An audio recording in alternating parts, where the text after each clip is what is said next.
All right, I've got 7:02. I'll call this meeting to order. Will the recorder please call the roll? Council President Urban, Here. Councillor Heinck, Councillor Lammerman, Here. Councillor Merriday, Here. Councillor Settlemeyer, Here. Councillor Wilson, Here. Mayor Soulsby. All rise and join me with the Pledge of Allegiance.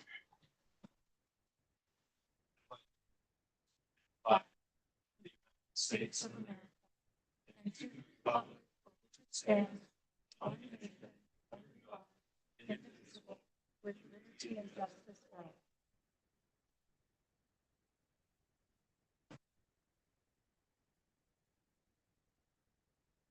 We have no items to be added to the agenda this evening. So that brings us to our first special presentation, the swearing in of K9 Sabrina.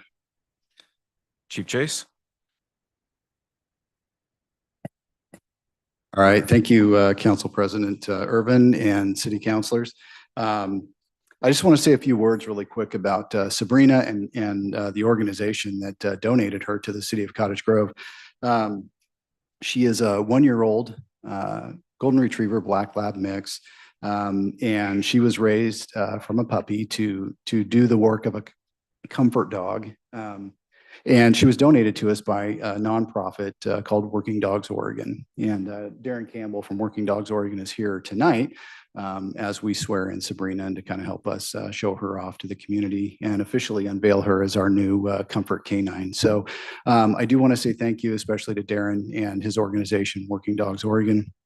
Sabrina is the second dog that they have donated to the city of Cottage Grove. So for those of you that don't know, the cost of working dogs can be really, really expensive. The patrol dog that we have, K9 Rip, was donated to us, and then now Sabrina. So, which makes it very cost effective for us to be able to have a program that we wouldn't otherwise probably be able to afford. So with that, I'm going to bring Sabrina up, and I'm going to administer an oath of office to her and officially swear her in as our Comfort Canine. So I won't have a microphone up here, but we'll go through this really quick. And Brooke is going to help me as well. So.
Council President Urban.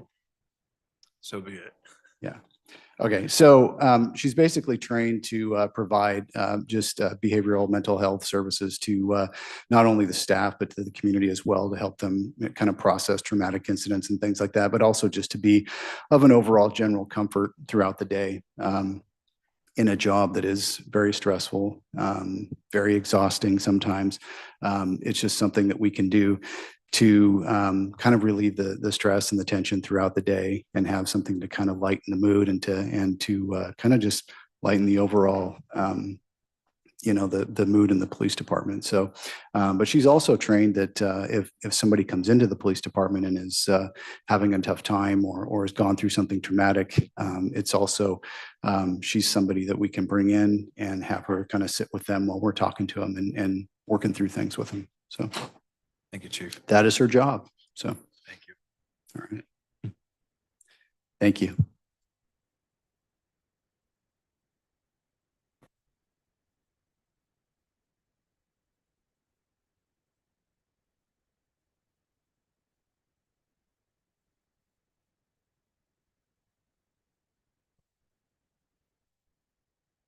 Our next item, I'll have to follow this up, Matthew, if you come on up. Spirit of Bohemia Mining Days special presentation. Thank you, Council President Irvin. And you're right. I can't beat that. That was adorable. First off, I just want to thank the City Council for supporting us this year for Bohemia Mining Days 2025. On top of financial support, your support with Public Works and the police department and all the other ways that the city helps make sure the Bohemia Mining Days continues is invaluable.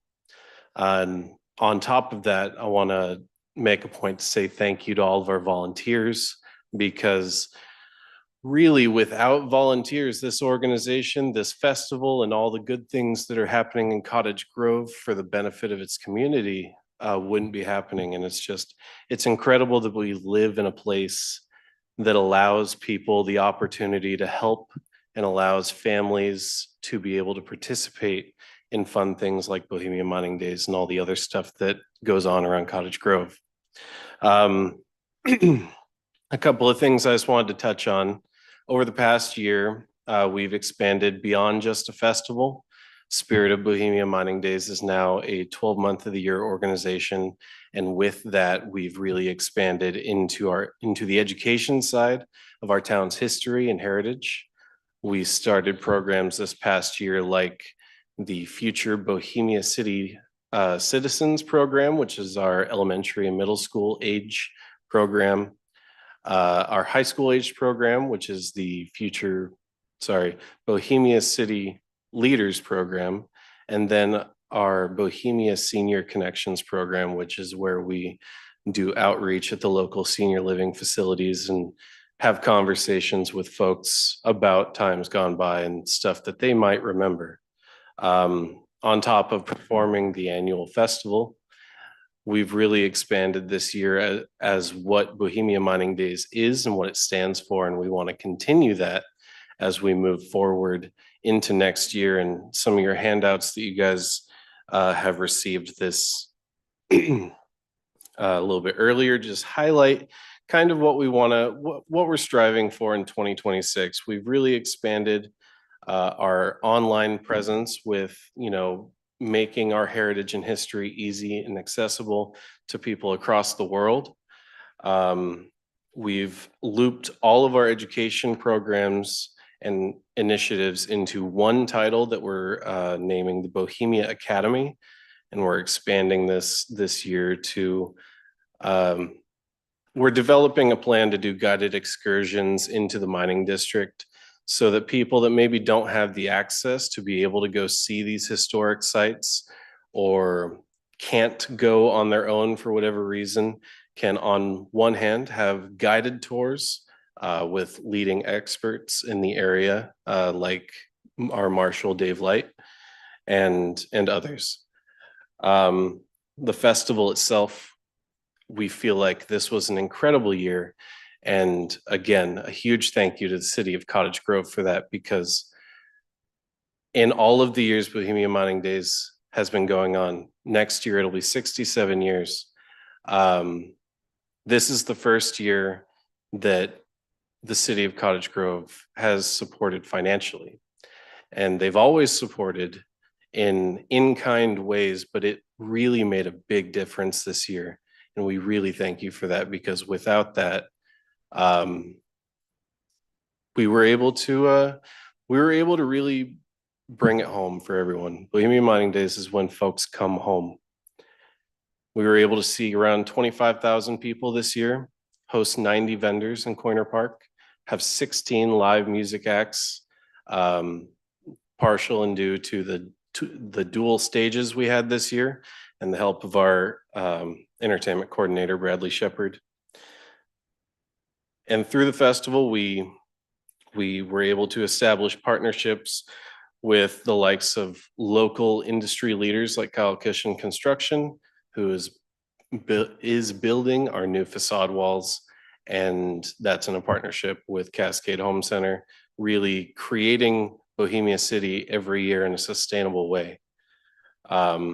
We've also partnered with the Family Relief Nursery to establish kind of a mini Bohemia Mining Days in the spring for Family Relief Nursery's clientele.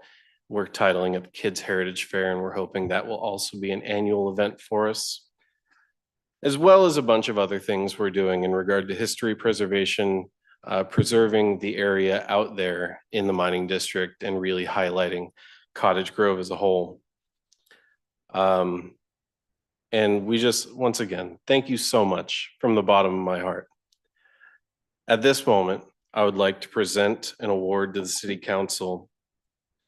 Greg, would you like to come down and?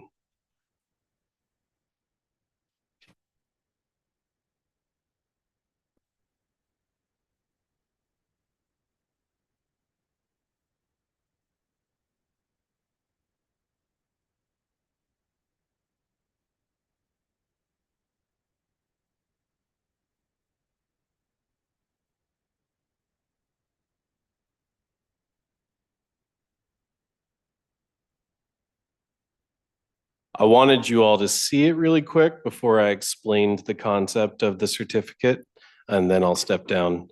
I was given a gold painted lead ingot that belonged to Walter Woodard in the 1970s by Casey Woodard, and that inspired me to learn how to cast brass and start a new ingot trend, so to speak, with something a little more tangible than lead.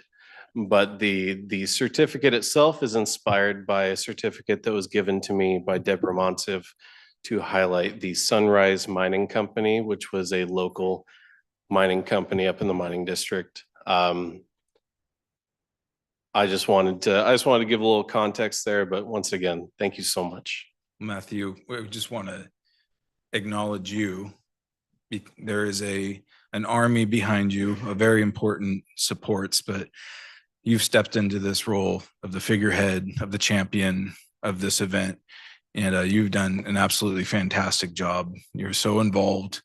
You're really taking it on, and you're showing great leadership in the town, and we're all benefiting for your efforts. So we want to really thank you.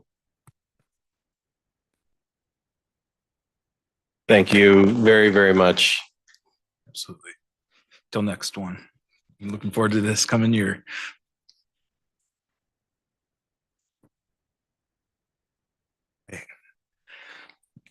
Development code.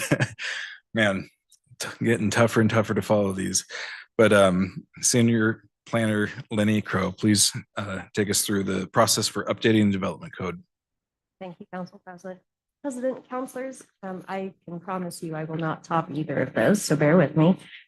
Also, please bear with me. So I was asked by the city manager to talk about how development code text amendments happen. We have had a couple recently, so I kind of just wanted to go through the process with you guys. So what is the development code and how do we update it?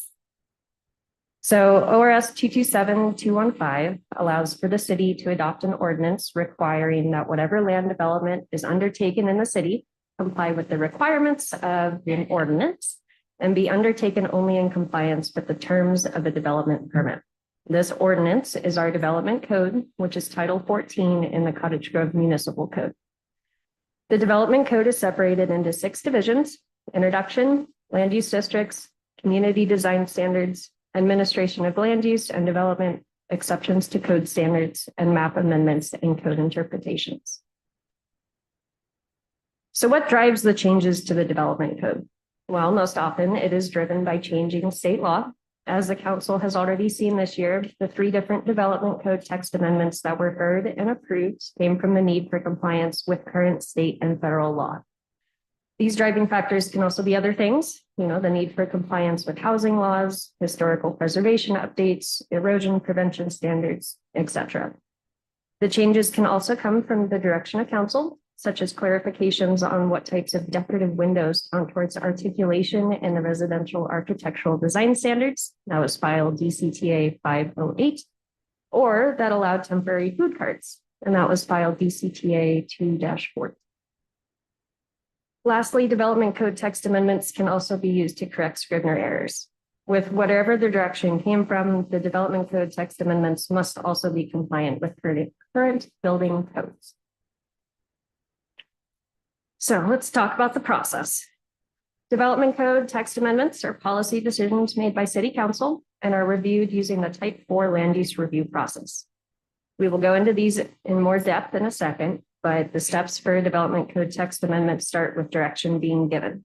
Then a staff report is written, notice is given to the Department of Land Conservation and Development, or DLCD, through their online portal, which is called PAPA, which stands for Post Acknowledgement Plan Amendments. Public notice is provided for the first public hearing at the Planning Commission, and then once the hearing is completed, a second public notice is published for the second public hearing at the City Council level. Once the proposed ordinance is heard, it either passes and becomes adopted or fails.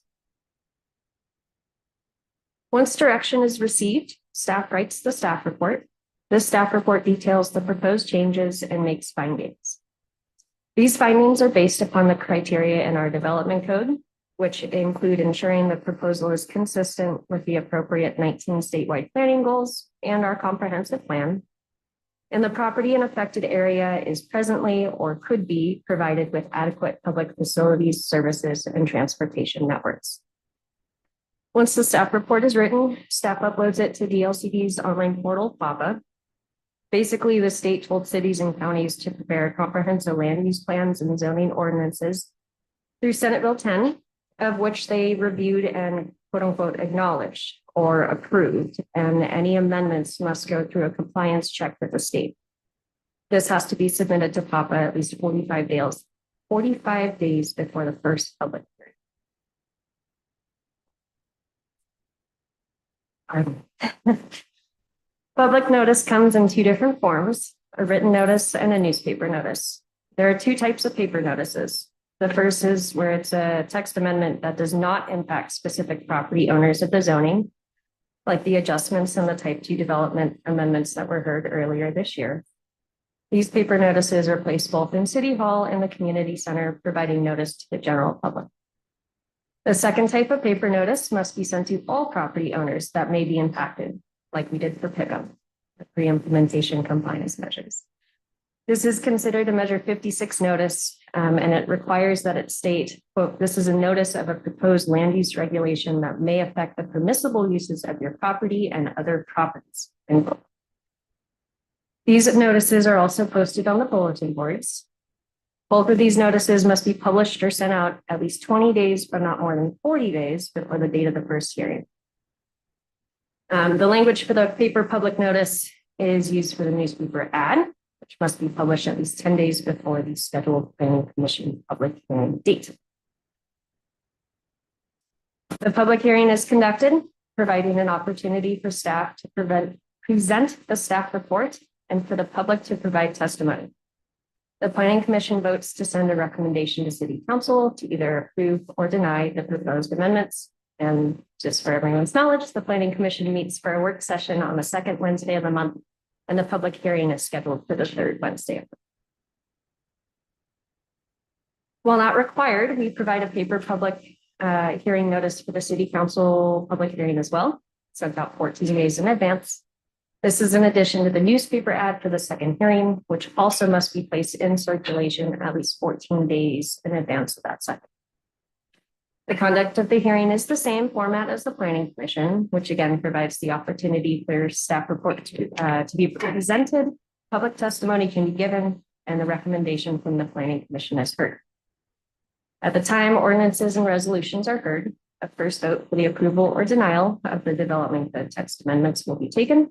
City council is not bound by the recommendation of the planning commission, though the members of city council who are present are required to decide any motion made on the proposal. Staff does take pride in making the ordinances available to the public at least 1 week before the first vote, so that council may pass the ordinance with that first vote, which is permitted in the city charter. If the ordinance is not made available at least a week before, the vote does take 2 meetings. However, the public hearing would not be held. You know, it was kind of a crash course, but this council had any questions.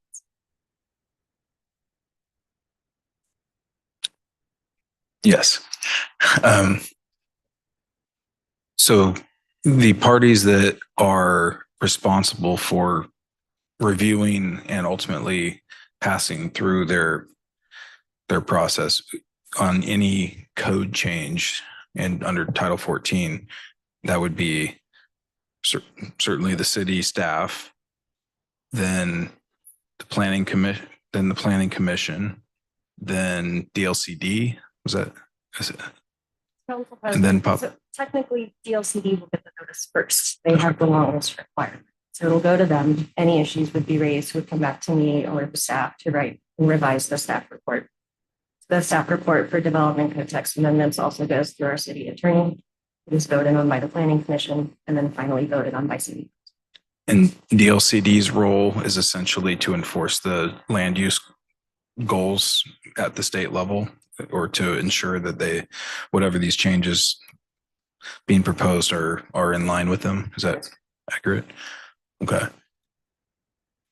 And that happens for every code change, including Scribner, or just substantive?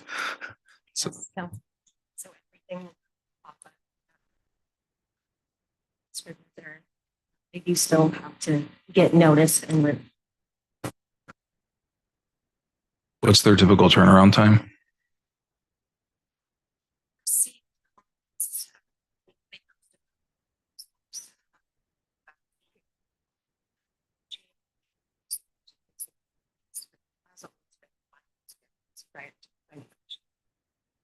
Okay. And is there a public process in their process? Are they posting that publicly for comments as well for a period of time? And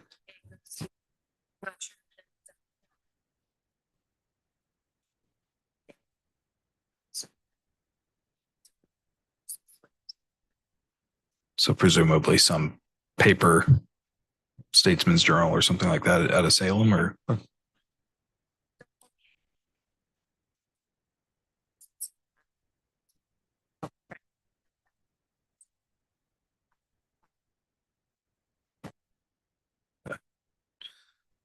Well, thank you for that. Yeah. Any other questions? Councilor Merida? Thank you, Council President. So we're under your staff, you and your staff will be doing the review of our code, looking for Scrivener errors and changes. I assume the floodplain parts will be included in that.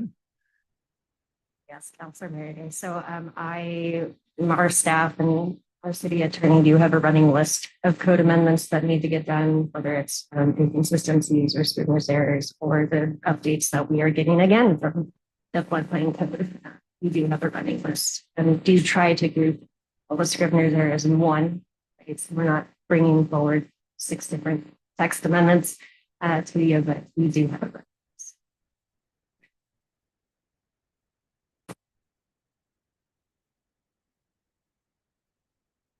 Our next item is appearance of interested citizens. We do not have anybody signed up for items on the agenda or off the agenda this evening. However, if you have showed up and you wish to make a public comment, we'll open that time up. This is a time for citizen comment. The council will first take comments addressing items not listed on the agenda for a maximum of 30 minutes. The council will then take comments addressing action items on the agenda for a maximum of 30 minutes. Individual speakers must be recognized by the presiding officer, provide their name, identify whether they're a city resident and if so, with their ward. And we ask that you limit comments to 3 minutes, with overage being based on council approval. And comments regarding any matter scheduled for a public hearing may be provided only during that hearing. Council won't make any decisions based on public comment. However, staff and council may choose to ask questions or comment following the conclusion of citizen comments. So anybody in the audience wish to make any public comments?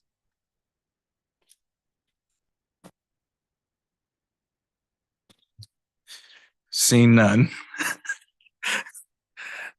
With that, it'll be on the agenda. We also have no public hearings this evening. So that takes us to the consent agenda. Any discussion on the consent agenda? Counselor Mary Day?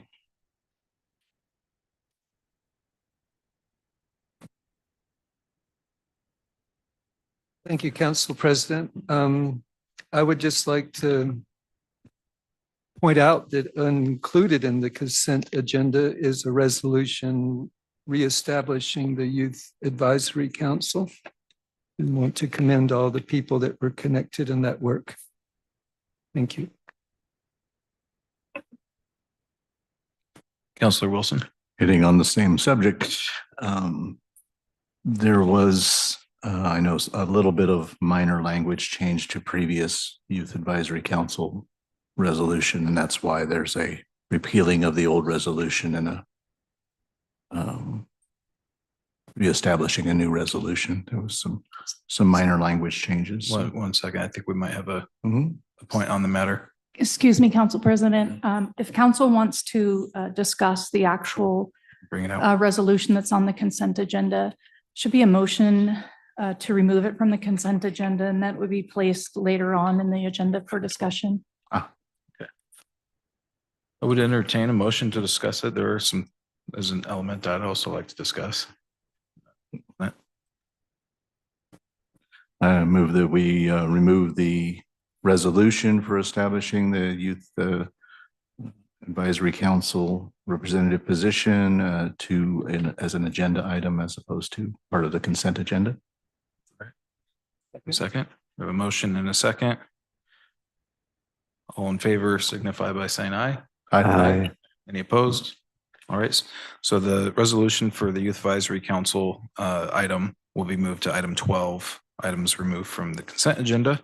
And with that, we have two remaining items, the agenda meeting session minutes, as well as the City Council and Urban Renewal Agency meeting minutes. Get a motion for approval or any discussion on those items? I move we accept, we accept the consent agenda, two items that you mentioned. Second. And a motion from Councilor Settlemeyer and a second from Councilor Wilson. All in favor signify by saying aye. Aye. Any opposed? None. Motion carries unanimously. All right, and that takes us down to resolutions and ordinances. Our first item here also be presented by Senior Planner Lenny Crow on both of the items. And the first one is on McKinley Avenue ordinance, annexing it into the city of Cottage Grove. Thank you, Council President, councilors. So the city of Cottage Grove has obtained ownership of McKinley Avenue in March this year and has applied for an expedited annexation of the McKinley Avenue right-of-way, which is approximately 911 feet long. By annexing this right-of-way, adjacent property owners will now be contiguous to city limits, allowing for further annexation of additional parcels. The map and legal description of the area being annexed are attached as Exhibit A and B respectively to the ordinance, and the expedited process is being used pursuant to Section 18.04.050 of the Cottage Grove Municipal Code. Public notice was sent out on September 29th, 2025 to property owners within 300 feet of the subject property, this right-of-way, any affected special district, and any local organization that requested notification. It had 14 days to provide comments in writing or request a public hearing in writing. The deadline for receipt of requests was at the end of the business day today, Monday, October 13th. At this time, no written comments or requests for public hearings have been received. The recommendation from staff is that City Council hold the first vote on the attached ordinance. The ordinance was prepared and has been available for at least 1 week prior to this meeting. This ordinance to be adopted at one meeting, and staff recommends approval. Thank you. And do we have an ordinance number? Ordinance number 3198.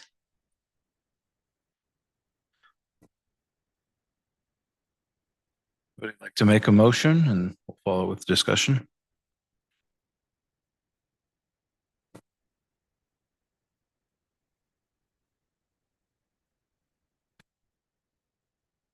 We adopt ordinance 3198. Annexing approximately 911 feet of McKinley Avenue.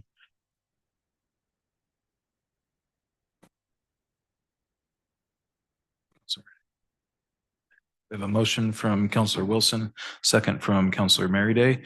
Any discussion?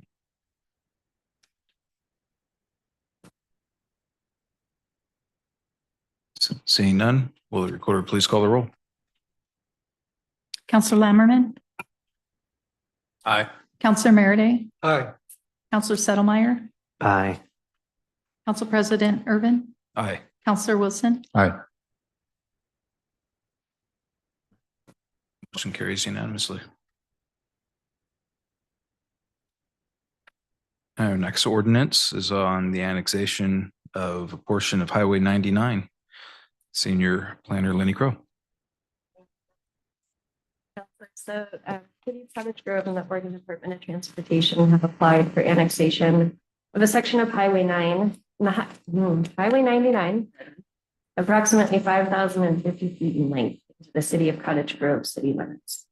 Again, by annexing this right of way, adjacent property owners will now be contiguous to city limits, allowing for further annexation of additional parcels.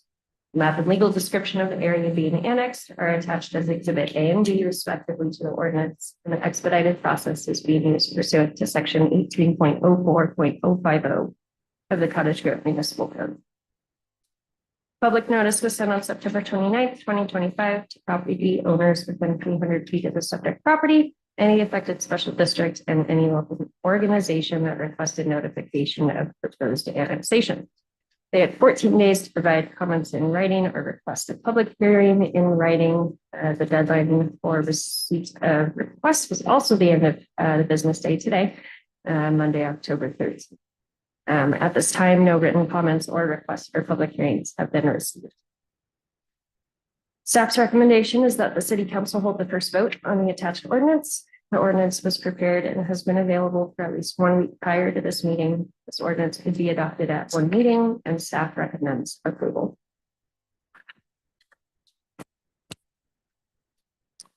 And do we have a 3199 ordinance number? Correct. Okay. All right.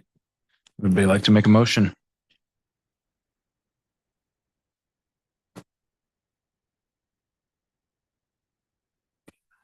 Counselor Settlemyre. I move we accept ordinance number 3199, annexing into the city of Cottage Grove the parcel described as A3-25, a portion of Highway 99, approximately 5,050 feet in length. By accept, you mean adopt? Adopt. Yeah.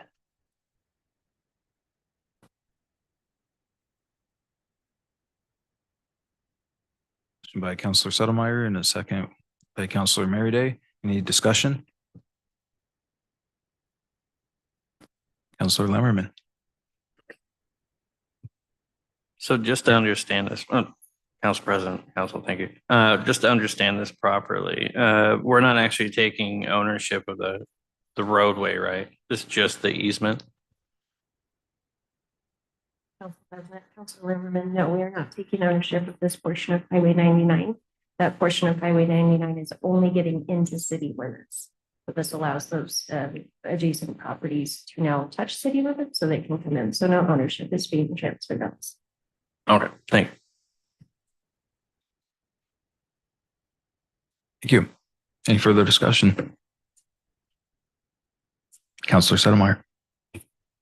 I'd just like to thank, you have a new title now, Senior Planner Lenny Crow, for all of this work that we've learned that you go through as we're looking at these two things that we're able to deal with very confidently, knowing the kind of work you've led us through to now. Thank you.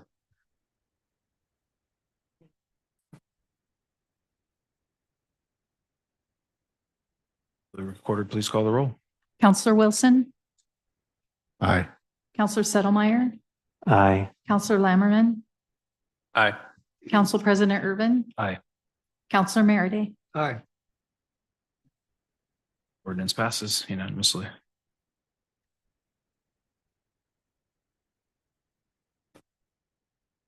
Okay. Takes us to business from the city council. Our first item is to consider the approval of the West Yost task work order for engineering services preparing cyanotoxin treatment feasibility study. Public Works Director Fay Stewart. Thank you, Council President and Council. So the City of Cayes Grove has received a $125,000 grant from the Oregon Health Authority to perform a cyanotoxin treatment feasibility study for the Row River Water Treatment Plant. The treatment plant intake is located on the Row River below the Drina Reservoir. Drina is a lake that is known for producing blue-green algae that can produce cyanotoxins and released into the Row River. Cyanotoxins are toxic and can be harmful to humans and pets. The scope of the work for this feasibility study has been approved by the Oregon Health Authority, and task order number 3 is attached, including the feasibility study approval.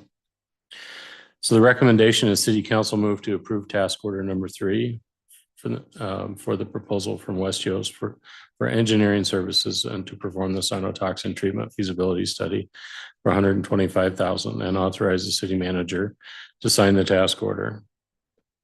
If there's any questions, staff would recommend approval. Thank you, Mr. Stewart. Councilor Merryday. Thank you, Council President. Director Stewart, looking under the billing rate schedules, there's a number of pieces of equipment that leads, and you did mention that part of this work will be investigating the existing well as an alternative to the water source intake at the Row River. Yeah, as a second council president, Councilor Merriday, that is correct.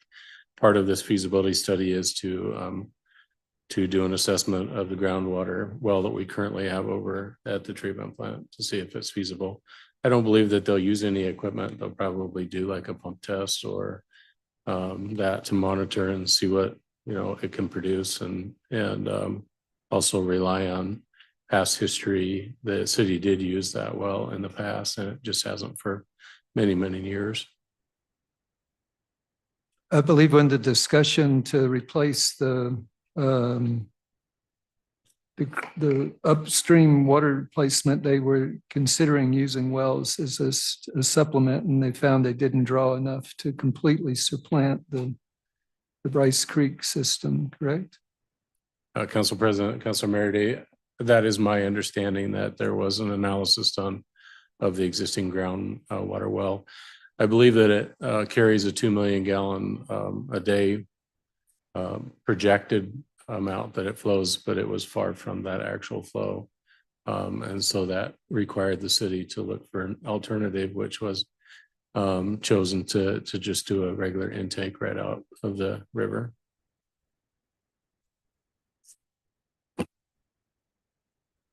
Director Stewart, under the circumstances where the city might have to, if this is a well that's still serviceable, would have to tap into that resource, what kind of process would have to be gone through?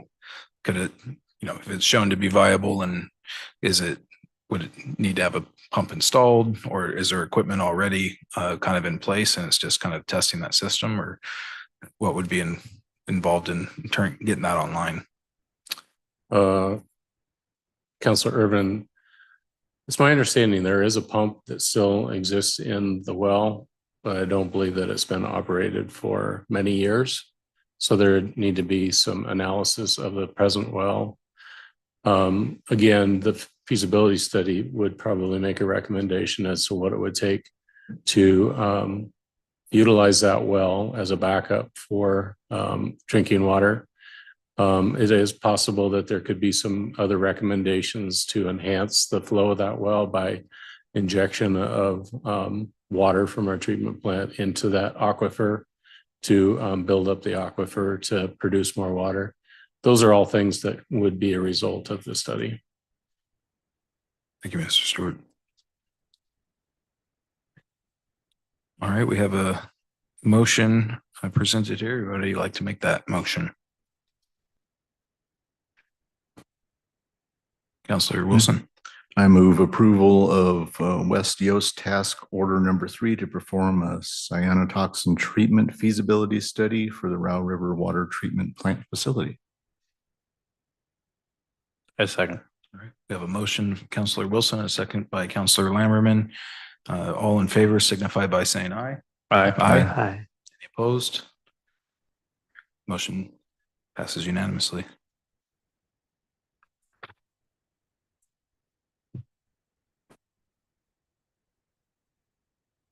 And that takes us to 2 items dealing with improved safety and traffic control devices or aimed at such. The first one is located on Cemetery Road and Ash Avenue. Public Works Director, Mr. Stewart. Thank you, Council President. So I have received several calls recently from concerned citizens of near miss traffic collisions or accidents at this intersection. And they asked me what could be done to improve the safety. So I reached out to our city engineer of record, Damian Gilbert, and asked him to review the intersection and if there's any type of upgrades or traffic control devices that could be implemented at this intersection to improve the safety. Presently, what exists is there is Cemetery Road, which has been in existence for many, many years. Primary use of that road during that period was to facilitate traffic to the Fir Grove Cemetery and a couple homes that are beyond the Ash Street entrance or Ash Avenue. Ash Avenue was created, I don't know what year, probably in the 90s when it was an approved subdivision, and there's approximately 100 homes that were built in that subdivision. And presently there is no traffic control at that intersection. You know, folks should use caution when they go through the intersection or use the intersection, but there has been some question as to who has the right of way and right to proceed. So Mr. Gilbert analyzed the conditions and recommended the council to install two stop signs on Cemetery Road itself and have the free flow traffic to be able to, as you drive down Cemetery Road, if you're making a right turn onto Ash Avenue, you would be able to do that without stopping. And if you were coming out of Ash Avenue, you would be able to do that without stopping, entering onto Cemetery Road. Earlier, as I mentioned on Friday, I reached out to the owner of Fir Grove Cemetery, Mr. Lund, and shared with him that this item was going to be before the council. And I asked him if he had any concerns to prepare or submit written testimony or be here this evening to speak to the council. Before each of your locations, I believe there is a letter from Mr. Lund. And I shared this letter with our traffic engineer, Mr. Gilbert, today, and talked to him about these concerns. And Mr. Gilbert said that a yield sign would be adequate on Ash Street to address the traffic concerns. I asked him if a stop sign should be added to Ash Avenue, making that a stop for folks entering onto Cemetery Road. And he said that he's afraid that with the number of individuals that will be using that intersection and having to stop each time that they go, that his experience in today's world is that a lot of folks will probably just roll through that stop sign. So if council is not comfortable with his initial recommendation, he said that adding a yield sign as Mr. Lund's recommendation would be adequate to improve the safety at that intersection. I'm not sure, but you might ask if the police chief has any concerns with that recommendation. Chief? Council President Irvin, no, I don't have any issues with any of that. Bay and I talked about this and it makes sense to me. And, you know, from a safety perspective, I'm always in favor of adding stop signs at intersections. So it just makes them safer. So from my perspective, I think that's a good option for what they talked about there over on Cemetery Road and Ash. So, With the yield sign there. yeah. Thank you. Any discussion? Council Laren. Council President, Council, I would have to agree with Mr. Lund's assessment that a simple yield sign in cross traffic does not stop would be more than suffice. As it is a T intersection, Ash technically would need to come to a stop or yield for Cemetery Road. I think a stop sign on Cemetery Road would just be a little overkill for the area and the amount of actual traffic that is over there. So I would be in favor of just simply doing a yield sign. Yeah, I'd agree that the yield sign seems to solve the primary issue, which is who's first, who has the right of way, without doing any further, interruption of the flow. Chief Jace. Sorry. Yeah, Council President Irvin. I might have misunderstood what you were asking originally. I was under the impression that the stop sign was what is being presented on Cemetery Road with the addition of a yield sign at Ash. But if that's not correct, then I would, I think the original proposal was to put the stop signs on Cemetery Road there due to the amount of traffic that's coming out of that residential neighborhood there. I understand the presentation from Mr. Lund to say, no, Cemetery Road has the right of way, doesn't need any signage, just putting a yield sign on Ash. Yeah. Keeping the right of way the way it has been. It just clarifying when multiple people come up to that intersection, who needs to yield. That's the proposal.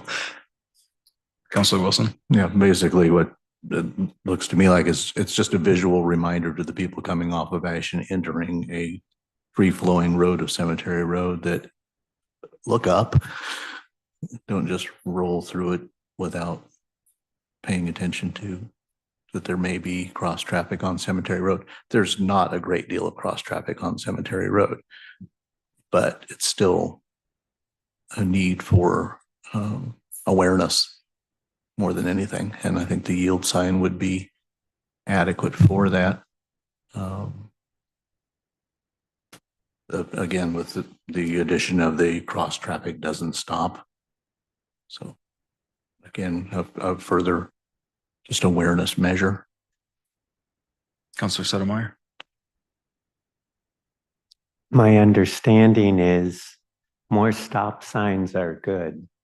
And if you've got roughly 100 households coming out that one place, it sure seems like their free flow is more important. And, just the idea of yield signs, they know that everybody knows that you're supposed to yield at that intersection now, but I can't see how a yield sign for the people coming out from there will serve the same thing as the stop signs that were recommended by the city engineer, just talking about numbers. So if I was driving to Fir Crest, the cemetery. If I was driving to the cemetery, it isn't going to be an everyday thing for me. If I live in that house, in those homes, it's going to be at least a 2 time a day coming in and out. And that being the free flow sure seems to make sense to me. So I would like us to really consider those 2 stop signs along the road, the main road, not coming out of the housing complex. So that, Counselor Lemon. Real quick, Council President, Counselor Settlemeyer. So in the words from Damian G. from Branch Engineering, he states that technically the side street has to yield right of way to the through and no signage is necessary. So I think by putting up just a yield sign on Ash, that would be more than sufficient of what we need to do. And it would also lower the cost, because I'm seeing here just from their proposal, approximately $1,500 for 2 stop signs and some striping. And that comes out of the street maintenance fund, which is already lacking. We can put up as many stop signs and street lights as we want, doesn't mean they're going to follow them. So unfortunately, I would think just doing the minimum of a simple yield sign would be more than sufficient. Well, in situations like these, I always find it helpful to go back to the problem. Mr. Stewart, can you recount the complaints that have driven this item and the nature of those complaints? Yeah, Council President, I don't have the exact number off the top of my head of calls, but it's been several telephone calls from individuals that use Cemetery Road. I believe it's the owners that live past the Ash Avenue entrance, and the folks that come out of Ash Avenue, according to these calls, don't stop. They just pull right out in front of them, and there's been several near misses. Even in the letter that was proposed or prepared by Mr. Lund, I believe he stated that he has also experienced a near miss situation at that intersection. So it's the nature of it is that the people that are coming off of Ash Avenue are not stopping and potentially not seeing the traffic that's coming from the east to the west on Cemetery Road. And this is why I think Mr. Lund's recommendation is the minimum viable thing to do to address that issue. Because having come out of that neighborhood myself, you know, when you see a road and you see the path of travel and it's worn in and you don't see hardly any on that cross section, the mind understandably goes, this is just keep going. And so I can understand why people would have a conflict and say, you know, of course I don't have to stop. So I don't think it's obvious to people that they have to yield there. I think by putting a yield sign there, they're on the hook. They're accountable now. There is no in a dispute, or if there's a traffic, you know, a collision or something, it's you had the yield sign, you know, you're at fault. So that's why I'm supportive of the yield sign, and having houses on the other side of Ash, I guess that would be west of Ash, adds to, well, you do have cross traffic really at any time because they could be coming and going even after cemetery hours. So it does need to be addressed. It almost is just clarifying, you know, get out your driver's handbook. The rules are the rules. That is what they are. So this is just a helpful aid to hopefully solve disputes among the neighbors in that area. It's kind of my thoughts on it. Any other thoughts on that? Councilor Merde?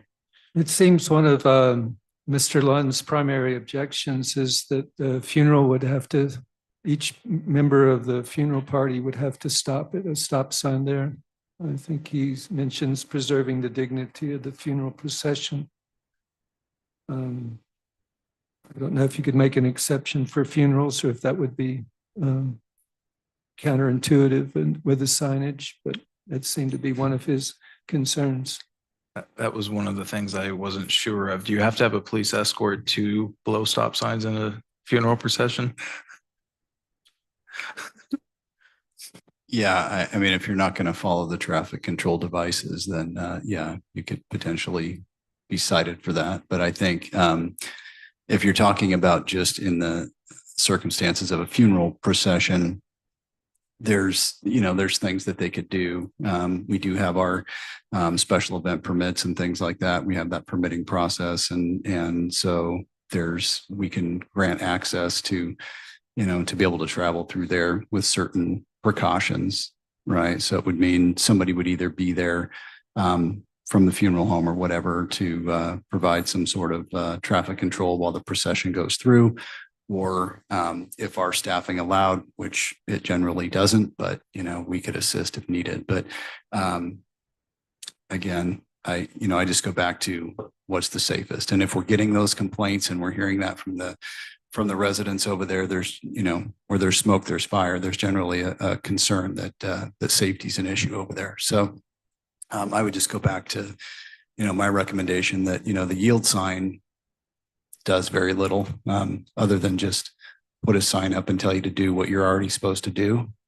So changing that traffic pattern would be something that would make it a little bit safer. So even if we opted not to put the stop signs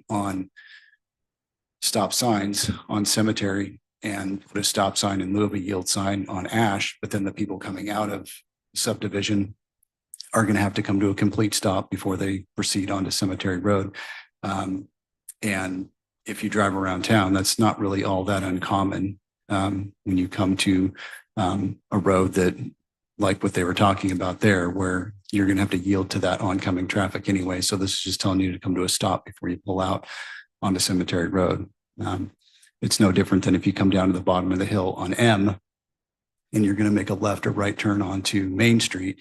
You're going to stop before you enter onto Main Street. Main Street's not going to stop. It's the more through route. So it creates a safer issue. So, but as far as, doing a full traffic study or having all of that data, I don't know that we have that. So, but if there's a genuine concern, I would always default to, put a stop sign up there and control the traffic and at least get people thinking to stop, pay attention, then pull out.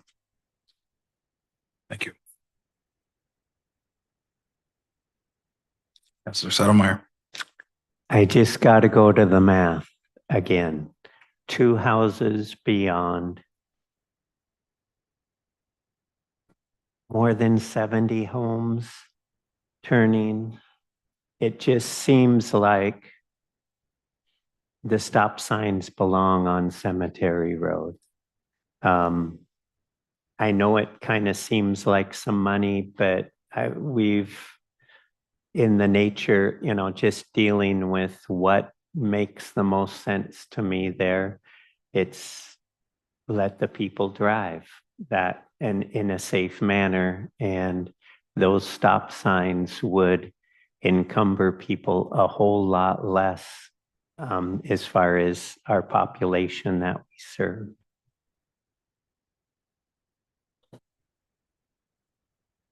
Councilor Lammert. So I would be in favor of putting a stop sign on Ash at the most, but not Cemetery Road, because technically that is the throughway. Ash is the turnoff of the throughway. You would, no matter what, yield to Cemetery Road coming off of Ash.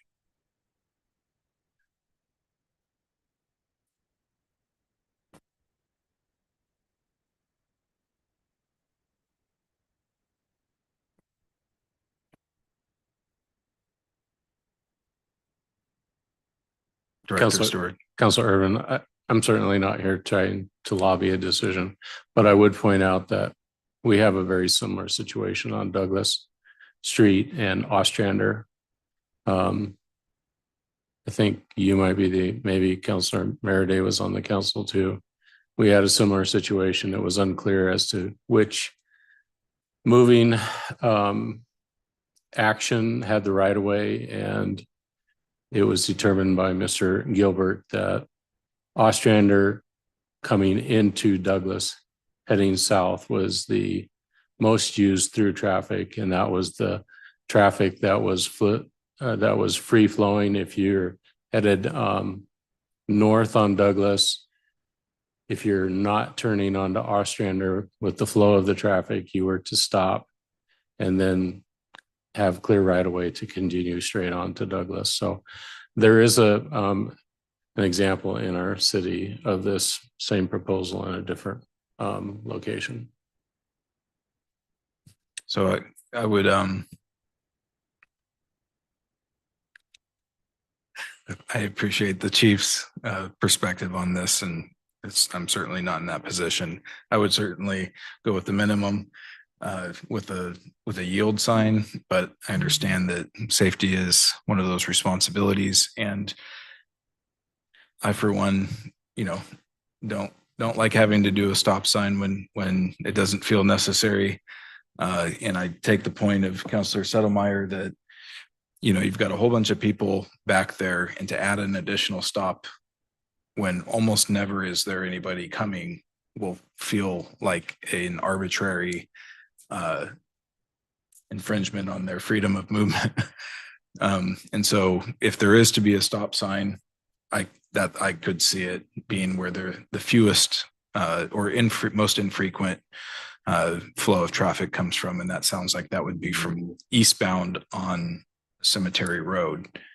And if Mr. Gilbert says, yeah, we also need the stop sign with the, no stop when turning right permitted, then that makes the most sense of both balancing the safety concern and not trying to impede the daily lives of the most people.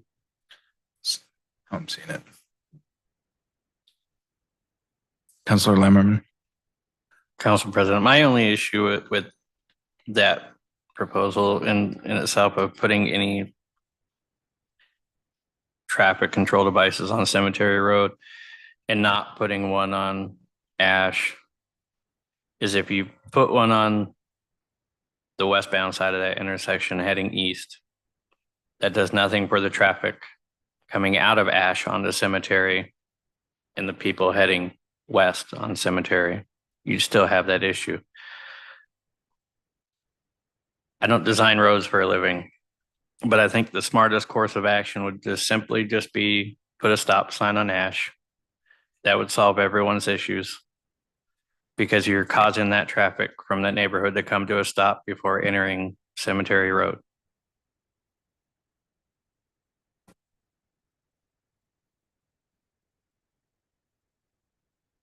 The downside of that is for relatively infrequent benefit, you put an additional burden on every resident behind on Ash. I understand that, but the only way to remedy it 100% is to make that a three-way stop. There's no way to just put 2 stop signs there and make everyone happy. You see what I'm saying? Well, I'm just thinking of the frequency, as I'm understanding. If you're coming out of that neighborhood on Ash, you come to the intersection, you're talking about a right turn up into Cemetery Road being right. That's the free flow of traffic that I think you want to get people in and out of their houses, their neighborhood, as safe as possible with as few stops as possible. That becomes the right of way, essentially, under the 2 stop sign situation. Councilor Wilson. So the main flow of traffic is what we're talking about. And the main flow of traffic is people coming off of Main onto Cemetery Road, turning right onto Ash.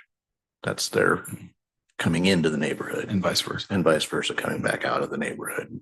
Then the signage that's recommended here would accomplish that. And the few people that are going to go straight instead of turning right that are flowing on Cemetery Road that instead of turning onto Ash, there's very few that are going to go straight. So they're going to stop and see, is there any traffic flow, and then go straight. And anybody coming basically from the cemetery is going to have to stop unless they have pre-planned traffic enforcement. It's like one way or another. We're just trying to clarify Yeah, who needs to stop.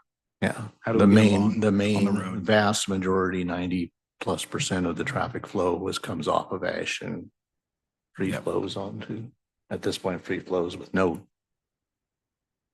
So Mr. Lund's proposal is effectively favors the traffic going up Cemetery Road and keeps the Uniform Code of Traffic's kind of designation because of its the street type. But we're looking at it from the perspective of the highest flow traffic is coming in and out of that neighborhood. And so this is the argument we're saying, what do we favor as the right of way, the real life situation of the flow of traffic, or the Cemetery Road and its historic usage? And we don't have traffic pattern studies to validate the assumption one way or another at this point that Cemetery Road gets the more traffic through, or it's just, I don't think we have as many visitors to the cemetery as we do 100 some homes back in that neighborhood. So, Councilor Lammerman. Council President, no pun intended, but unfortunately, most of the visitors that go to the cemetery are permanent residents. Not to be too funny there, One time. but so just to kind of understand where everybody's kind of sitting here, is it now looking at putting a stop sign on Cemetery Road heading west with a right turn permitted without stopping, and then no other traffic devices, or another one on the other side of Cemetery Road And on the heading west side. east, Yep. 2. and then nothing on Ash? Correct. That's the original proposal. Yep. But not quite the procedure here from the audience. I mean, we already touched on that. Technically, Cemetery Road would have right of way and Ash would have to yield. But the proposal is changing that, giving Ash the right of way and Cemetery Road would have to yield to Ash. And the logic would be, as Councilor Settlemeyer is saying, there's more traffic going that direction. So you have less impact on the people that live on the fewest, minimize the impact on the most number of people. Councilor Meriday. I just want to comment again, as Director Stewart said, the intersection of Ostrander and North Douglas, I nearly got creamed. And now there's a bright flashing stop sign and it's very clear. So I would hope that we would also make it as safe as possible in our decision. All right. I think we all understand the issue. Councilor Settlemeyer. Okay. I move approval of the proposed traffic control improvements at the Cemetery Road and Ash Avenue intersection to include a stop sign with accept right turn to the westbound lane on Cemetery Road and a cross traffic does not stop and a stop sign on the eastbound lane on Cemetery Road.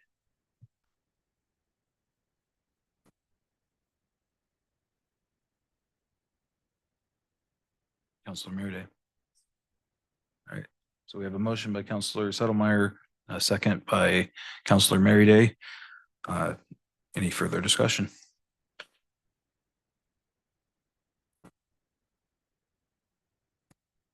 Councilor Lammerman.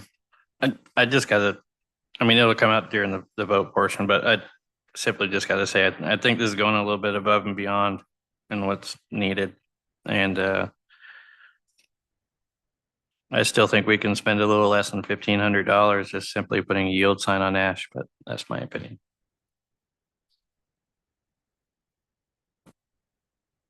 Further? All right. Well, all in favor signify by saying aye. Aye. Any opposed? No. No. So we have a 3 vote to 2, and the motion passes.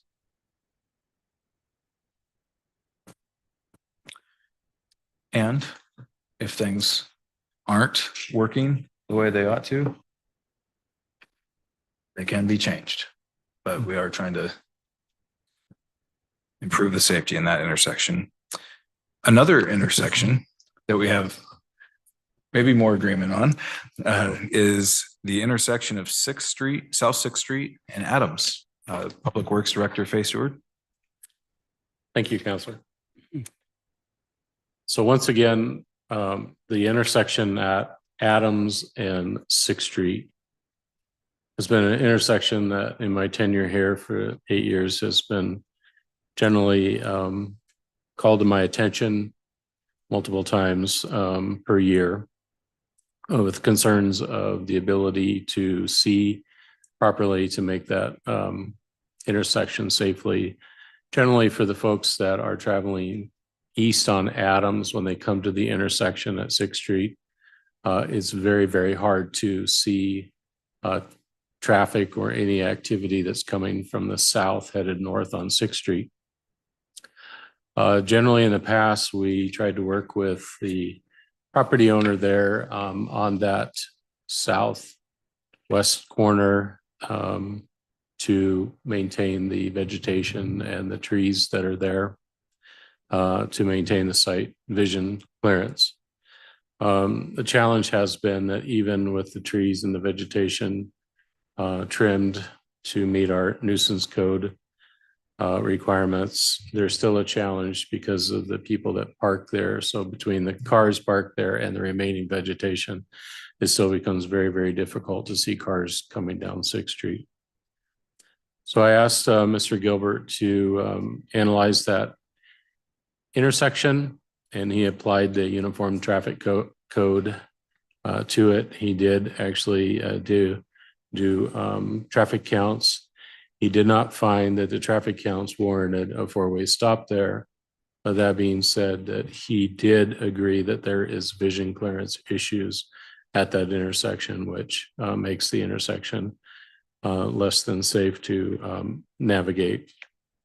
So his recommendation is to turn that intersection into a fully 4-way stop intersection, having all cars on either road stop at that intersection. I guess I can answer any questions. I did do some research on our city GIS and found that over the last, from a period of time of 2009 to 2017, there are 6 recorded accidents that have taken place at that intersection. So the recommendation is to, once again, change the traffic control to a 4-way stop at that intersection. I would share with councilors that when we do a traffic change like that on something like this, that's been for some of us lifelong Grovers that are used to traffic patterns being the same, will most likely move a couple of our electric lit stop signs that blink to indicate that there's a traffic pattern change if council agrees with the recommendation. Thank you, Mr. Stewart. Anybody like to discuss first? Or Councilor Murday? Thank you, Council President.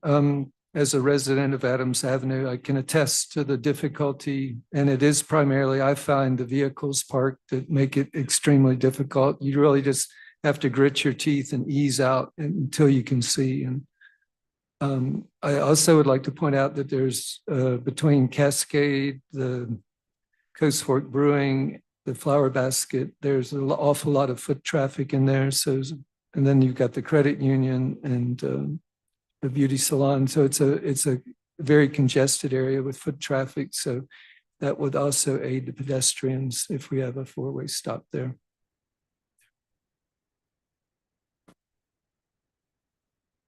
Counselor Wilson, then Lammerow. Yeah, I've had numerous close calls as I do frequent that credit union. And that is an intersection that is, as Counselor Meredith pointed out, one that you have to really ease into and take your time as it is to try to keep from getting potentially wiped out. So I definitely am in favor of the changing it to a four-way.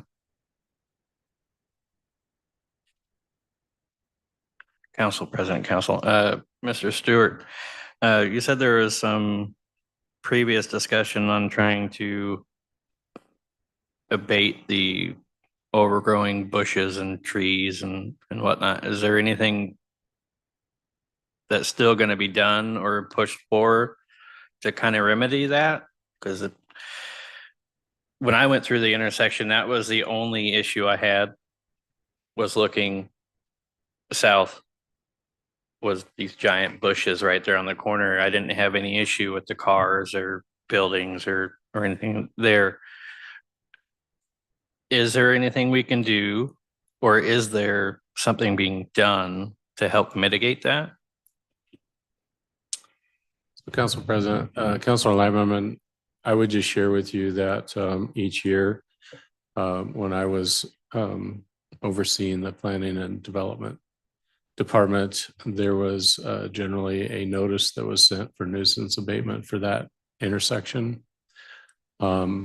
Specifically that corner. Also, at times it would reach over to the opposite side too. In general, the homeowner would bring the property into compliance. It still made that intersection and sight vision a little bit difficult because of the type of trees that are planted there. I can defer to Planner Crow to add any of their experience with that intersection if there's other remedies.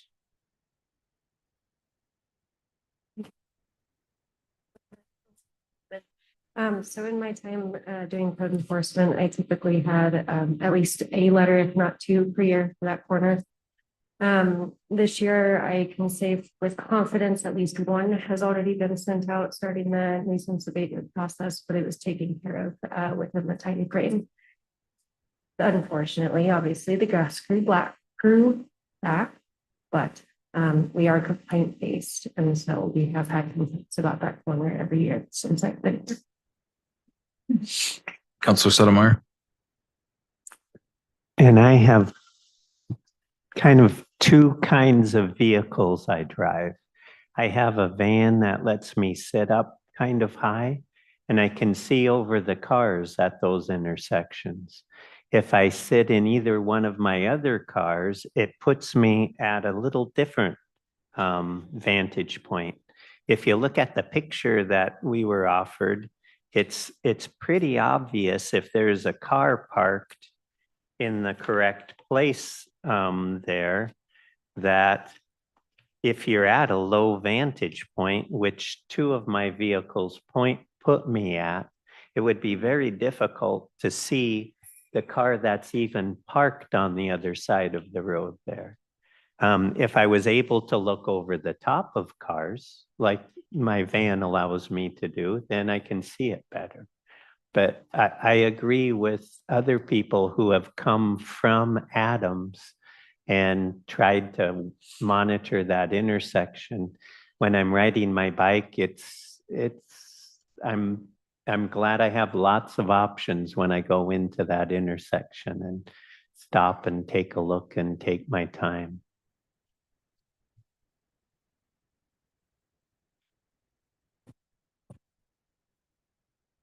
Well, I also don't like this corner for the reasons stated, vehicles and the plants. And although I really want a 1965 Lincoln Continental land yacht with a super long hood, that corner would really scare me because you got to throw that thing way out there. And I don't know if putting a stop sign would really mitigate that because it's just a tight corner. Part of my complaint is not just the enforcement of the plant, the visibility impairment, but how close a vehicle might park to that corner because that's what creates that pinch point. So I'm in favor of this four-way stop, but I would, and maybe that's restriping and enforcement for some time on just not getting that right-hand turn to go south pinched so much that drives you into oncoming traffic. So if that could be looked at as well, as far as curb painting or whatever the case may be there, I'd find that very helpful. Councilor Lammerman. Council President, Mr. Stewart, I'm not as familiar with the codes for parking in residential areas, but what is the given setback from a corner that is allowed for vehicles to park in a residential neighborhood? Well, I guess that's kind of mixed because it's residential and commercial use, but. Councilor Irvin, Councilor Lammerman, it's my understanding that it's 20 feet from the crosswalk. So there's a 20 feet no parking east from essentially the intersection to the each direction. And it sounds that at least on the southwest corner, that definitely needs to be repainted and enforced. Because I went through there just a little before this meeting to try to make contact with the homeowner to see about mitigation of those bushes there. And there's cars parked almost right on that corner. So I think we need to definitely look at better enforcing the parking in that neighborhood. And definitely, as President Irving said, look at restriping those corners and pretty much all our corners because we have a lot of them that way. Chief Chase, do you have anything on this one? I don't. That's the president. Thank you. Okay. Councilor Lammerman. I move approval of the proposed traffic control change at South Sixth Street and Adams Avenue intersection from a two-way stop to a four-way stop and direct staff to implement the traffic control change per Mr. Gilbert's recommendation. Second. We have a motion, Councilor Lammerman, a second by Councilor Wilson. Any further discussion? All right. All in favor signify by saying aye. Aye. Any opposed? None? Motion carries unanimously. Look out for the new stop signs, folks.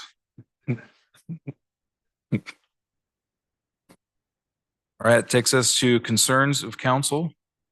Councilor Wilson. We're forgetting the Youth Advisory Council. That'll be item 12. But you can share concerns ahead okay. of time if you like. Sorry. I forgot the order. Councilor Settlemeyer. Thanks. There was a subcommittee facilitated to look into trying to suggest some rules for city council town halls. And we've had an opportunity to start looking at it. And I would like to suggest, so I'd actually like to move that we place the discussion of city council town hall rules on the agenda for our next meeting. We have a motion I'll second. and a second. Discussion. All right. All in favor signify by saying aye. Aye. Any opposed? None? We shall discuss it next meeting. All right, we're still on concerns of council. Councilor Lammerman. Council President, Council. Mr. Stewart, so our waste treatment facility, we're currently with our solid waste, we're using a screw press to dry that, correct? What are we using to dry the solids at the current moment? President Irvin, Councilor Lammerman, presently we use a screen press, a belt press actually, that reduces the liquid content of the solids by approximately 20%. And then it is from there, once it's been reduced, we load it in a truck and haul it to herd farms, and they process it further and land apply it on their farms. So I make quite a few trips with my regular employment to the city of Albany treatment facility. And one thing I was talking to them about was they use a screw press for extracting a lot of that moisture out of their solid waste. But then they turn a good majority of that solid waste into compost. And then once it meets all the criteria through inspections and testing, it gets resold. Is that anything that we could possibly look at as an extra revenue for the city?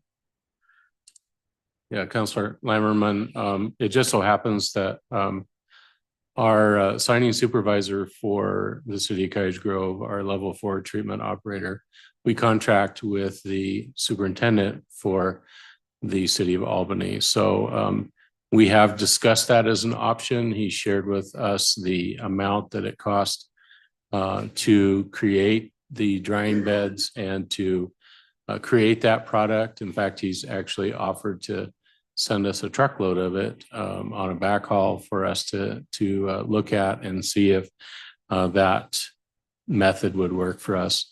One of the constraints that we do have that might be in question is the actual physical site of our plant as to whether or not we have enough space to create those drying beds. But in short, Mr. Lammerman, it is an option that we're looking at in conjunction with a potential dryer. Councilor Wilson. Yes, I had an opportunity to attend the South Lane School Board meeting last Monday. Several things were discussed. There was some excellent opportunities for outside of the norm student education that was done through the Al Kennedy School with some sheep shearing classes, which was kind of fun for them. They're actually bringing sheep to the school and showing the whole process of shearing and producing products from the wool, and classes on how to do that. So that was rather exciting to hear that they were doing that, and also going up to Mount Pisgah and the Cascadia Raptor Center. And there's a planned trip also to the Portland Zoo. Again, educational opportunities, career opportunities, things that they can learn from that. There was quite a bit of discussion about what is driving budget deficits and its diminishing enrollment. There's a considerable concern there, although there is quite a bit of optimism with the new housing that's going in, that they're to bring new families into the area. And so that's something that they're looking forward to, potentially getting new families in and increasing the enrollment at that point. Some of the state ranking as far as some of the test scores, I know that state of Oregon and our area ranks rather low nationwide. A lot of that is a little bit skewed in that the ranking is affected by the lack of participation in the testing. Is that specifically the math testing? Yeah, specifically the math testing. And that the students actually participating in the testing process has diminished from 75% in 22-23 to 54% in 23-24, down to 45% last year. So the students are there, but they're not participating in the testing, and therefore it's skewing the numbers down considerably. So that's an issue that was brought up. The main contentious issue that was brought up at the school board meeting was in the process that was used to fill the vacant position that was on the board. There was 2 candidates brought forward to fill the position. One of which that had participated in the recent election and lost to a very tight race.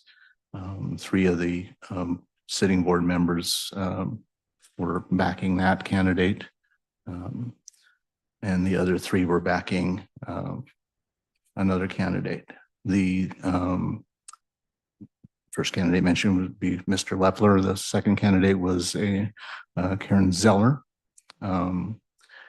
It was brought up at the meeting that there was some inconsistencies in Zeller's application, that there was some misinformation that was provided, and that the board members that brought her forth were aware of the misinformation, but did not disclose that. And therefore, she should not have been eligible to be brought forth as a candidate. It was the information that I've clarified after was not anything that would have been disqualifying had it been presented honestly. But unfortunately, the candidate chose not to disclose the information, and it was known by the people that brought her forth as a candidate. So there was a question of ethics that was brought forward. Unfortunately, it was a deadlock 3-3 on the candidates, and they chose to utilize a coin toss to determine who was going to be on the board, and Ms. Zeller won the coin toss. So it was brought forth that there may be an ethics issue, and that might be something that'll come back to bite the school board at a later date. At this point, there isn't anything that can be done, but there's probably going to be some tension on the board because of it.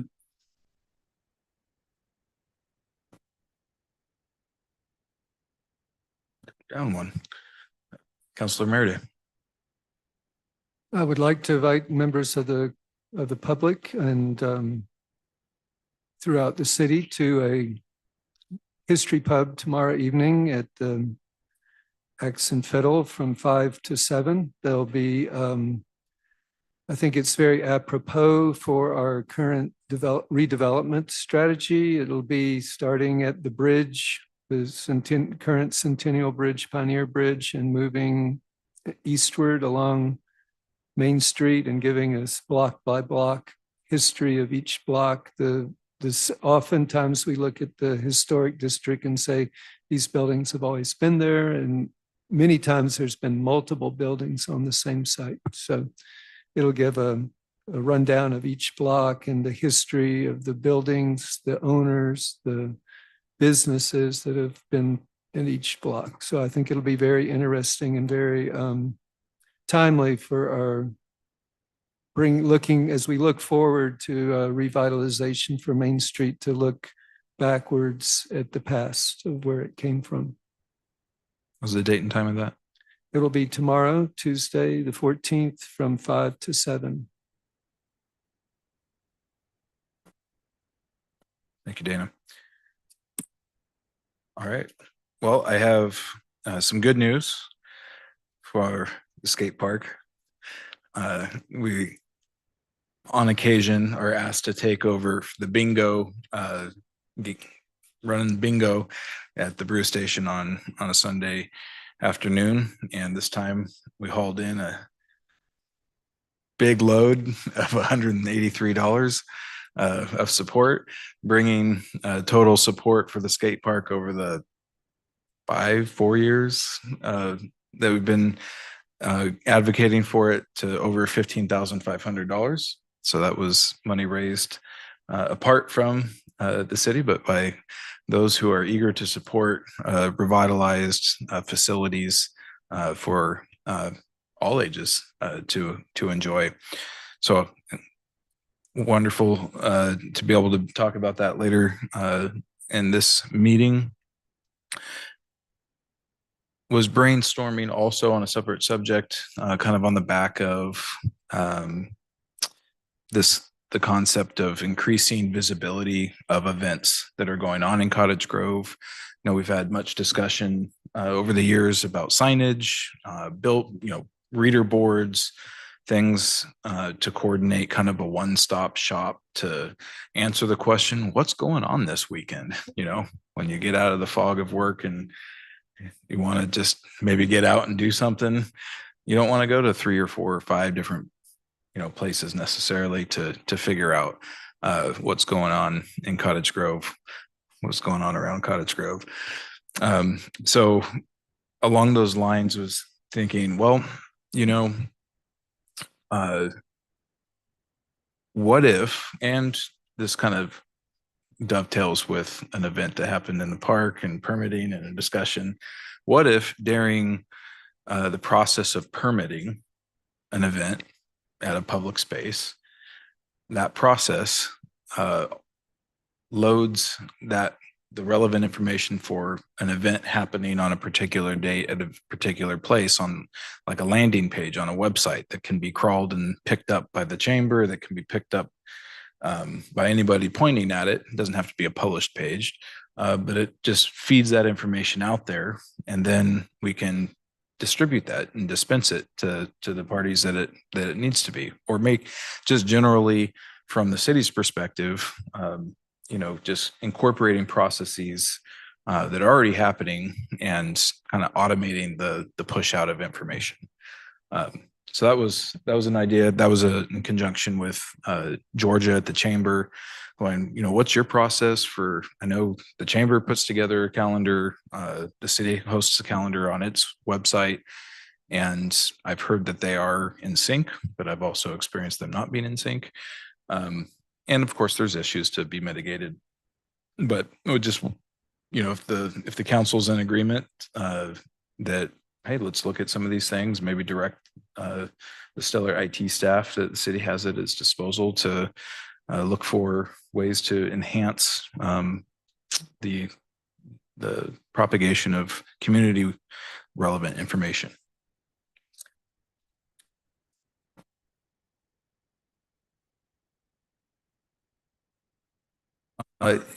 In another capacity, I chair the Lane Economic Committee meeting. That was an appointment, and then that appointment led to multiple other things, including the Cascades West Economic Development District, this Comprehensive Economic Development Plan committees, and other committees there. And my goodness, there is a learning curve of where am I in time and space? What do we do? What does this body do? What can it do? More importantly. And so after quite a few years, things are starting to gel about how things happen. And one of the things I would share is that there's this connection between counties and cities and regions that in order to access federal funds like Economic Development Administration funds that have materialized as a new Main Street and accompanying infrastructure, as well as going towards Bohemia Park, there's this document.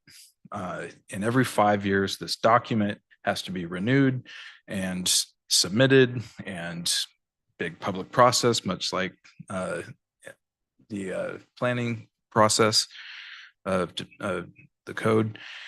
And it really unlocks, it is the mandatory thing that states the goals, kind of like a comprehensive plan about what is the region going to do, what are its priorities, so that any request for Economic Development Administration funds gets matched up to this document and then assessed, and then funds can get distributed.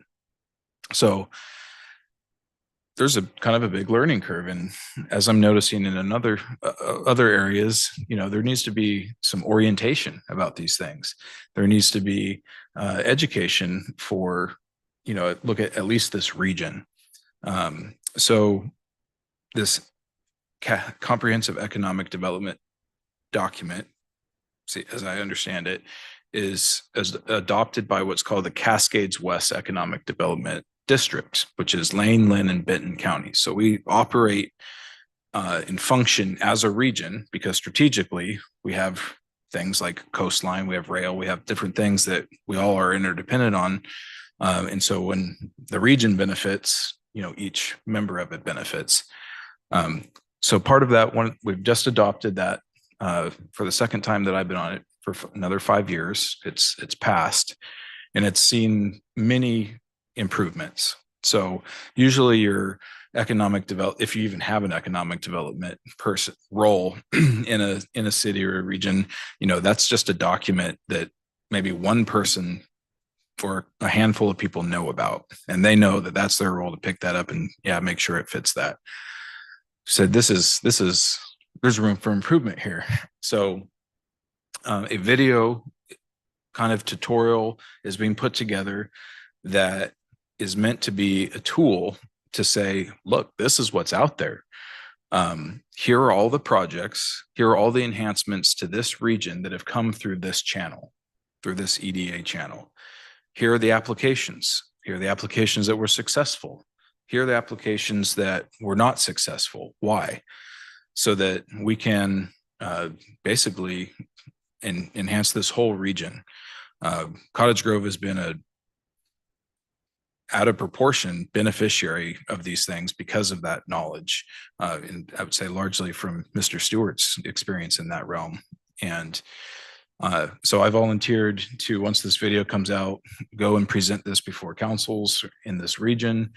But I'd also like to, I offered it today to connect with government and civics classes of in different schools to say, we're learning this stuff that's a lot of theory that a lot of people won't interact with, but how did that park in your city get here? This is bringing it home and hopefully stirring people talking to each other about and sharing information so that we can we can all do better. So I'm trepidly excited about volunteering for that, but I think it'll be hopefully really beneficial. So I haven't reported on the Lane Economic Committee meeting in a while, but that's something that's important that's come out of that. Thanks. Okay. Anything further before we jump into business from the city manager? All right. Mr. Sauerwein. Well, good evening, Council President, members of the City Council. The first thing that I'd like to do is I'd really like to thank Jessica Clare, our Deputy City Recorder, for putting together what's in front of you, all of our City Council goals on an easy to use flip chart. We'll be having these sitting here on the table. If you'd like to take one home with you, you can, but make sure you bring it back to the next city council meeting because they need to be here on the table during the council meetings. I would also just note that included in your packet with each memo from a department director, we're also listing the specific goals that memo and that agenda item addresses. So we're trying to tie as much as we can back to the city council goals. The other thing I would mention is that the mayor's not here tonight.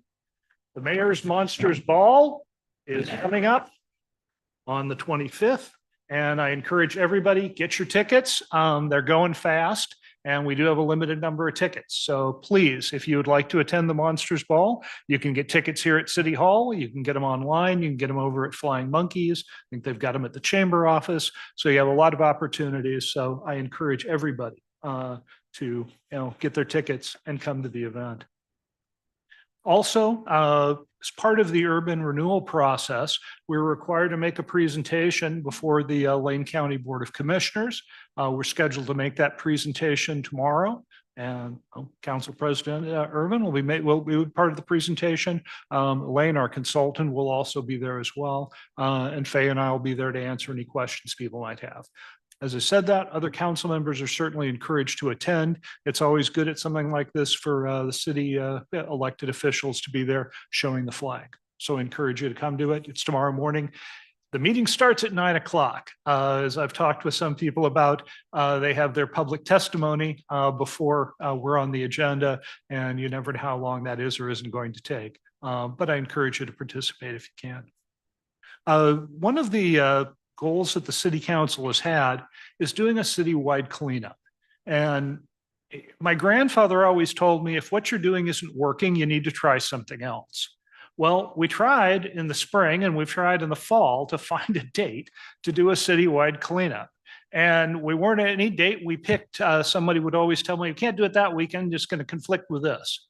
The thing I love about Cottage Grove is there's always something going on. As Councilmember Irvin brought up, we're trying to keep coordination between a number of different agencies and different websites and calendars where those are all listed. And I like your ideas. But to do a citywide cleanup, I kind of gave this back to our department directors and said, okay, guys, what do we do? And Chief Chase was good enough to give me a suggestion from the city of Washougal, Washington, and that's included in your council packet. What their citywide cleanup has been is they have either individuals or groups volunteer to pick an area of the city where they will pick up trash for a period of 6 or 12 months. And individual families have signed up for areas, individual people or couples have signed up. And there's some friendly competition to see who can get the most garbage. And the city provides garbage, big 5-gallon buckets as garbage cans and gloves and pickup sticks and that sort of thing for people to utilize. And it's been really successful. And I've talked with the folks up in Washougal about it, and they seem to think that it's something that's really worked in their community. I think it's a great idea for Cottage Grove, and we'd like to launch it next year. So kind of looking for any feedback you guys might have about it. Councilor Wilson. I think it's an awesome idea. People like a clean neighborhood. And if we can encourage the public to get involved, and make it fun and have it be a friendly competition, I think that might work well. Councilor Merida. I would also like to encourage us to begin here, but also not lose sight of the original goal, which was to follow a model that was successfully used in Springfield, where it's like a clearinghouse where we work with the other agencies, like with Bring and with St. Vincent's de Paul. And so it's a chance for people to declutter and to, a lot of people don't take stuff to the dump or don't get rid of it because they don't know how. So you can arrange for the toxic material drop off if you can coordinate through Lane County. You can do that. Bring will come and accept metals and other things, but it requires a lot of organization and coordination that we haven't been able to pull off yet. So this is a great start and get us in the idea of taking pride in our community. I already do this on a personal level. I have my places that I keep up with and make sure that I go regularly to pick up and clean up and maintain that spot. So I fully support this, but also would encourage us to keep the other vision where we can provide a clearinghouse for a lot of drop-offs. So St. Vincent de Paul for usable items and other, interagency coordination. I actually kind of beta tested both ideas just with some of my neighbors out walking in the evening, and they agreed. They said, it'd be fun to have this friendly competition, but don't lose sight of the idea that we need to have, we still need to try to find a day where we can, as you say, follow, I'll call it the Springfield model. I wholeheartedly agree.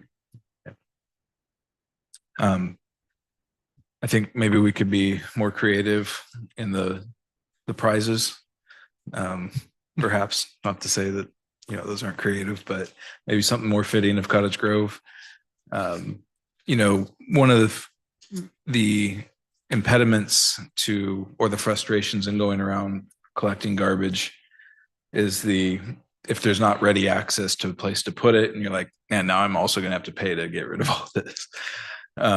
And I had reached out to the department that I was directed to at Lane County Waste Management received no response back, requesting an arrangement where if we do, have garbage that we're picking up, that's part of cleaning up the city, if there was a way to have reduced rates. I heard that this was a thing with, I think, the Five Rivers group out of Oak Ridge is where I heard about it, where and there's other outfits. I think the Gambler 500 has connections into Deschutes County, but where you go and you make a big event out of cleaning up, whether it be the forest or the city, and then it's looked at as a positive thing for everybody, and so the same fees might be able to be waived or be able to not have to foot that bill on your own.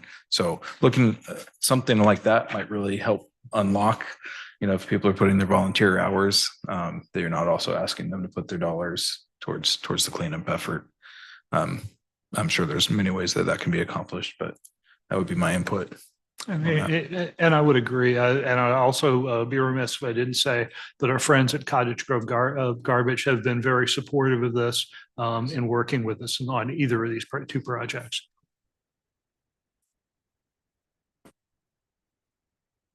Anything further on the city cleanup?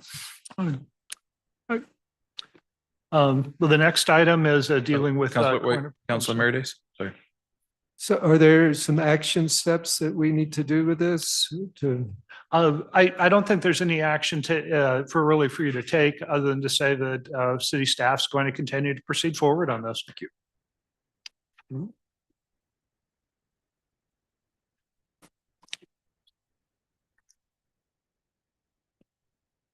Well, and the finally item that I wanted to speak about this evening involves Coiner Park. This is really a follow-up to our previous discussion. When last we left our story, we'd asked that council members maybe go out and walk Coiner Park. And now let me just run through these slides quickly and just kind of give you some idea of the things I'd ask you to look for. The big sheets that are being passed out are just larger versions of the same slides that are included in your in the PowerPoint presentation. This first picture shows Coiner Park as it's surrounded by neighborhoods. Just kind of want to be able to give you an idea of where the park is located. Think of the fact that Bohemia Mining Days and other citywide events may utilize the entire park, and and also see how it's connected to the neighborhoods around it. Like I said, this area is what I call the back or the lower park. We had talked about building a skateboard park that's approximately 10,000 square feet. So we put this block on there just so you can kind of visualize maybe half that size would be where a skateboard park would be. And it could be moved anywhere along there. And again, as you're visualizing this, think of the fact that the park is utilized for big citywide events. And you can kind of see the impact that a 10,000 square foot footprint would have on that, and also the impact on the neighborhoods. This is another area just below where the tennis courts and the pickleball courts are. Recently, we had a citywide tree planting in this area, so some additional trees were added. Our thoughts are that we could put some additional picnic tables, picnic facilities, and also another restroom in this area. During Bohemia Mining Days, this is kind of where people are having some of their picnicking already, and some of the food courts are. So, this is an area that could be utilized. And again, we could do it without disturbing the trees that are located there. And finally, just as an example where we could expand the tennis courts and pickleball courts, we could get another 8 pickleball courts. If we were to put the rather additional 4 pickleball courts, for a total of 8 pickleball courts on this footprint without expanding into the street. And so we could do it on the existing land. As I've said before, none of this is budgeted. There are no funds specifically to do this. This is conceptual at this point, but we really kind of want to get the feedback from the council as to whether or not you think this is the direction we need to go in. And if so, staff will try to pursue it. in future budget years. And I'd also mention, even though they're not here this evening, the folks who are large, I'll call them our pickleball enthusiasts, have definitely said that they would be willing to help do fundraising and look for additional grant funds to be able to assist in the development of the pickleball facilities. So with that, I'd be happy to take any questions or comments you might have. Counselor Wilson. Yeah, I've done quite a bit of looking around the area that has been proposed for the pickleball and for the additional restroom facilities. And I think that those two areas are definitely something that we should pursue. I know during the Bohemia Days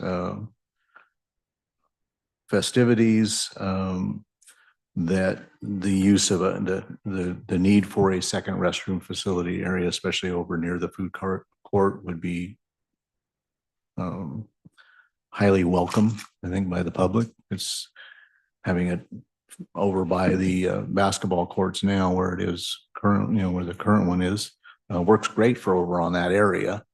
But when you're on the other side of the park and you've got maybe a small child with you, you might not get there. And so it would also be helpful for the pickleball courts and tennis courts that are currently there to have that. And I did have a discussion with Mr. Stewart on that particular lot that's proposed, and that there is current plumbing that's already there. So it would be relatively easy to accommodate that type of a structure. And then with the pickleball people willing to pursue and help pursue funding, I think that's also something that they're interested in contributing into that as well. And there's associations, pickleball associations that they've contacted and are that are excited about having an expansion of that down in this area as well. There could easily be grandstands put in. There's enough space to expand the pickleball court and put grandstands for tournament type situation, which would bring in potential revenue into the city as well. Counselor Lammerman.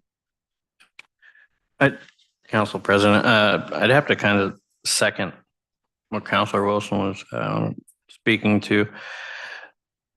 Part of my concern with the possibility of adding the extra restrooms in the southeast corner would be the amount of camping that happens along that roadway and the increased possibility for vandalism of that bathroom.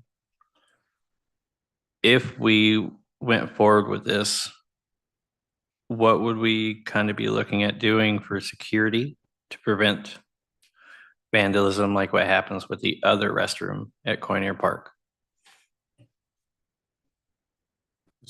Would you like me to? That's kind of a question, yeah.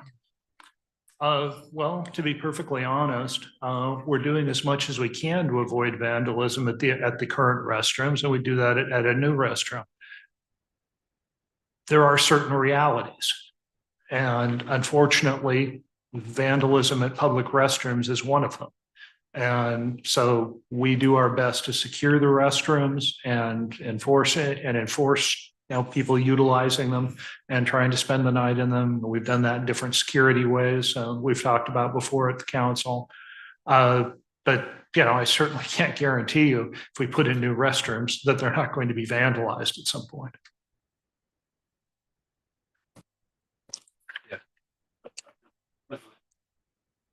If I might add, what we've been doing recently is installing security camera systems with motion detectors and also access control.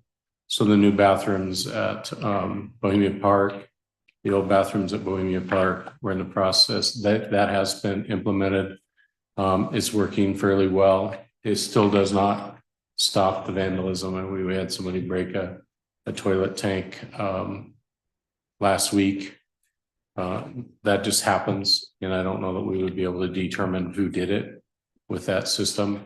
But we are in the process of implementing security cameras for Coiner Park.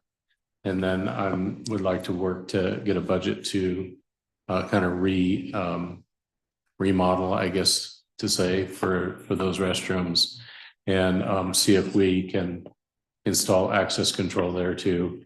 That seems to work fairly well on reducing the vandalism and the activity after hours use of those bathrooms, because we do have hours for our parks, and being able to coincide with the hours of use, and that is showing promise. But as Mr. Sauerwein said, it's not going to solve everything. We've exhausted our agreed upon time, 9 o'clock. Do we have agreement to extend for another 30 minutes if we need it to finish? All right, so be it. 30 minutes. Councilor Sotomayor? Am I correct that this second page that we're looking at, that 18,000 square feet section, was possibly talking about a skate park? Yeah, area? we had talked about a 10,000 square foot skate park, and we didn't have a specific location. So I should thank Faye for putting together these nice graphics that you have in front of you. He has the talent to do this. I don't. But to give you an idea, you could kind of pick up half of that and move it anywhere on there, get an idea of what a 10,000 square foot skateboard park would look like. Yeah, and the point I'd like to make is I've been around this park like my whole life. This is the neighborhood I grew up in. And if there's a part of the park where you won't find people very darn often, it's marked there with that rectangle. Every once in a while, some industrious group comes along and practices soccer along there. But in general, the park is, done an amazing development where there's kids and there's people spread out all over. As far as the major parts of the park, if you put in a skate park right there, it would greatly increase the use of that area, I think, in a real positive way. My 2 cents. Councilor Lammerman? Council President, as I've kind of stated before, I'm not necessarily a fan of the Coiner Park for a skate park. And a big part of that is due to the fact that it is a residential neighborhood that backs up to that. And putting a skate park in there, they can get very loud and noisy. And whether or not we're going to end up facing an issue down the line of noise complaints or issues with, I have zero problem with skaters whatsoever, but they can be rowdy bunches. They all can. I don't know if a corner of the city park would necessarily be the best space to have a skate park versus kind of like what I spoke about before, the north side of 12th Street next to the post office, where there's better potentiality for security, for lighting, less possible issues with complaints from the residential neighborhood right next to it. But that's my only 2 cents. Let me get Councilor Mary Day. I think that might be one of the primary failings of our current skate park, is it is not in an ideal location. It's squished between a highway and the tracks, and there's a feeling of like this is no one's land, no man's land, and there is no observers there to monitor it. So having it in a more central location has more eyes on it. It brings more attention to it, and I would agree there's a possibility of some noise issues. We have discussed in the group of interested people supporting youth wheeled sports about the need for a group to help monitor and grow the group and their expectations. There's also, we've discussed the lack of covering limits the use of the facility. So by having a covered space here, it could, and particularly with movable features, you could use it as a multi-use facility where you could move all the skates things out of the way, and it could be an open, a covered space for events in the park. So it's a multi-use facility. So I think there's many advantages to having it here. Yeah, design dependent. Let's go, Counselor Settlemeyer. Wilson. I'm going to just kind of go back to the characteristics of that area also. It's kind of hard to see in the lower part of our vision there, but there's very few cars that drive through that area, just for the nature of what goes on there. There's essentially a dead end at the end of Adams Street, which is that bottom street there. And 13th Street is just a little thing from Adams up about 3 blocks to Madison. And cars exit that area just heading towards 10th Street or towards, what's that other one? 12th Street, so that they can get out of the area. They don't normally come down 13th, which is the one that kind of almost hits that little green square down there, or heads down Adams. So the idea that that area, I mean, and you can also see the parking spaces. It isn't that close to the houses that are on the south side of Adams Street. It's like a double wide street there. It's kind of a benefit for that. And then if you move it back a little ways, I think that there's kind of a natural buffer there, just space-wise, between near neighbors. And so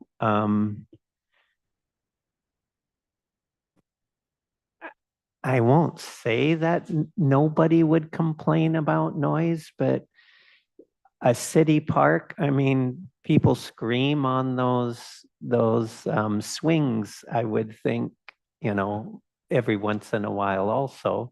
It is, heck, if the kid play area was much closer, you know, to somebody, and they are over there on Washington Street, that upper part, there's some pretty fun, loud voices that arise from that area too. It's a city park. I think that would be nice. Counselor Wilson. Okay. Having been a skater, I was very muchly a skater. And I understand the the mindset of the skating community. The skating community is something that I'm familiar with. And having now a 25-year-old, but when he was in his teens, he utilized the current skate park, which is still being used, by the way. It's not abandoned by any means, any stretch of the imagination. And there is a considerable amount of graffiti that is associated with the current skate park.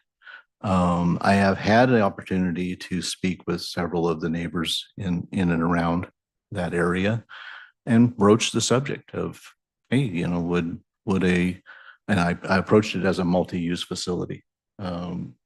Something that had been discussed is that if we had a covered multi-use facility that was primarily a skate park here, would that be something that you would support or oppose? I had nearly 100% opposition voiced because of the, and then what was pointed out mostly was, well, look at the current skate park and how much vandalism is done around it. We don't want that in our neighborhood.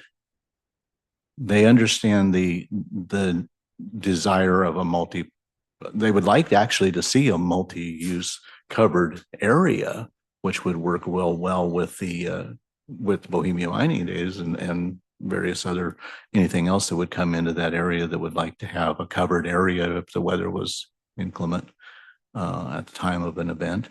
But they were adamant in the neighborhood of not wanting the skaters invading their neighborhood. There are other options. Mr. Lammerman, Councilman Lammerman pointed out an option on the behind Dairy Mart back in that area there. It's not as affected by a neighborhood issues. It would possibly even benefit some of the local area businesses. Dairy Mart and would be one that would skaters like to go to. Easy access. The other option that I was thinking of is we have a BMX track that is being rebuilt, and there is property out there that would accommodate potentially a skate park. So it could be a multi-use wheeled activities where, and there is access there by the trails. I skateboarded a lot as a youth, and going that far out to a skate park is nothing. That would be easy. So my 2 cents is yeah, we might look into a multi-use facility or a covered area for a Coiner Park that could be utilized for various things, but I'm adamantly opposed to having it be a skate park, just from the input that I got from the neighborhood. Yeah, thank you. I think location and design are what it comes down to. I think we all agree that we don't desire or wish to invite. Yes. My eyes are still good. I hear I have one more year for that. But the multi-use, we'll get to that. We have to be really intentional about the design. And I think it would behoove anybody, I would, volunteer to coordinate it, to kind of go around some sites. There's a lot of skate parks in Oregon. Go around, look at their design, talk to them. I had a good conversation with Invenita. I forget what role he is now. I think he wears a lot of hats, but he was sharing. Everyone familiar with the one in Veneta? You drive by. It invites by design a hidden kind of bowl situation, and even just being there with my kids and seeing who shows up and kind of that activity, it's like, not this design. So it's more eyes. We want a design that invites the community in to go, hey, this is all of our places, not just one. And I think that can be accomplished in a skate park design. Now, sure, let's, location. I also agree. I remember, when I'd map out, I was a BMX rider, but every place had its name, whether it was an abandoned, housing development that we built jumps on or whatever. It's like, you will travel a long way to get to the spot. And so, yeah, let's find a spot that meets those things. But I think what we're trying to do in a park, one, is kind of partially reclaiming this Coiner Park. So a pro for this park is it is already central to the culture, to the cultural events, Spirit of BMD being one of them. And if you can accommodate that and draw more people in, you already have more eyes and more bathrooms in this concept of, the pickleball folks, to where you drive out that element. They don't even want to be there because there's too many eyes on them. There's too many, it's just not their scene. They'll go to let's call it the other side of the tracks skate park to do that kind of thing. So I would just, that's why I'm hearing that, because I hear that not even worth the risk. you know, if you're gonna, don't invite them here. But if we can, if the truth is that there are designs that stave that off, that actually drive the activity that you want to see, then I think it'd behoove us to look into that, present that information to them and see. Wilson, Councilor Wilson. Going back into the idea of potentially having somewhat of a central activity area for that type of activity, tying in maybe with the BMX, there's going to be events. And BMXers are often skateboarders as well. There's a lot of crossover there.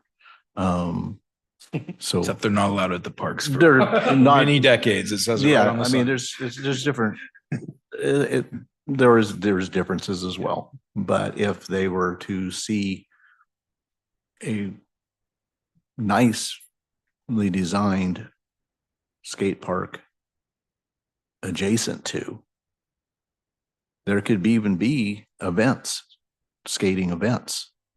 There, X Games, we've all heard of the X Games. There are skating competitions, and that is something that could be promoted for the area as a tourist attraction, where the bigger name skaters that host these type of events, and it would be a case of, you know, it would have to be in an area that could accommodate that. Very true.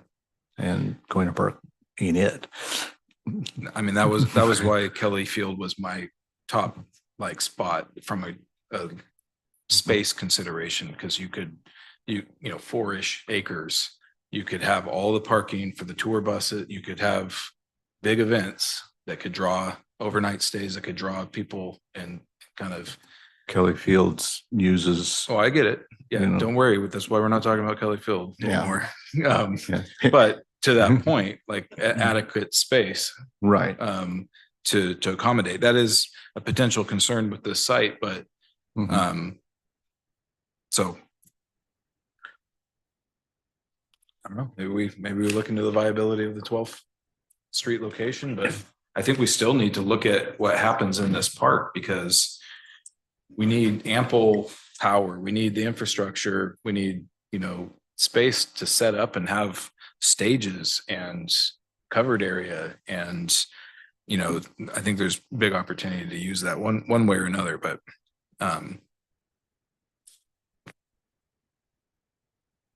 trying to do all that and a skate park is too much in a single space. But doggone it, we need a skate park that's worthy of, that calls people up, you know, and can host those events, so that it's like, yeah, I could go pro, or I could. And so Lammerman. Council President, I'd have to agree to a point with Coiner Park. I do think that southeast corner is definitely underutilized. And we do need to look at ways to benefit from the only large green space left in that park.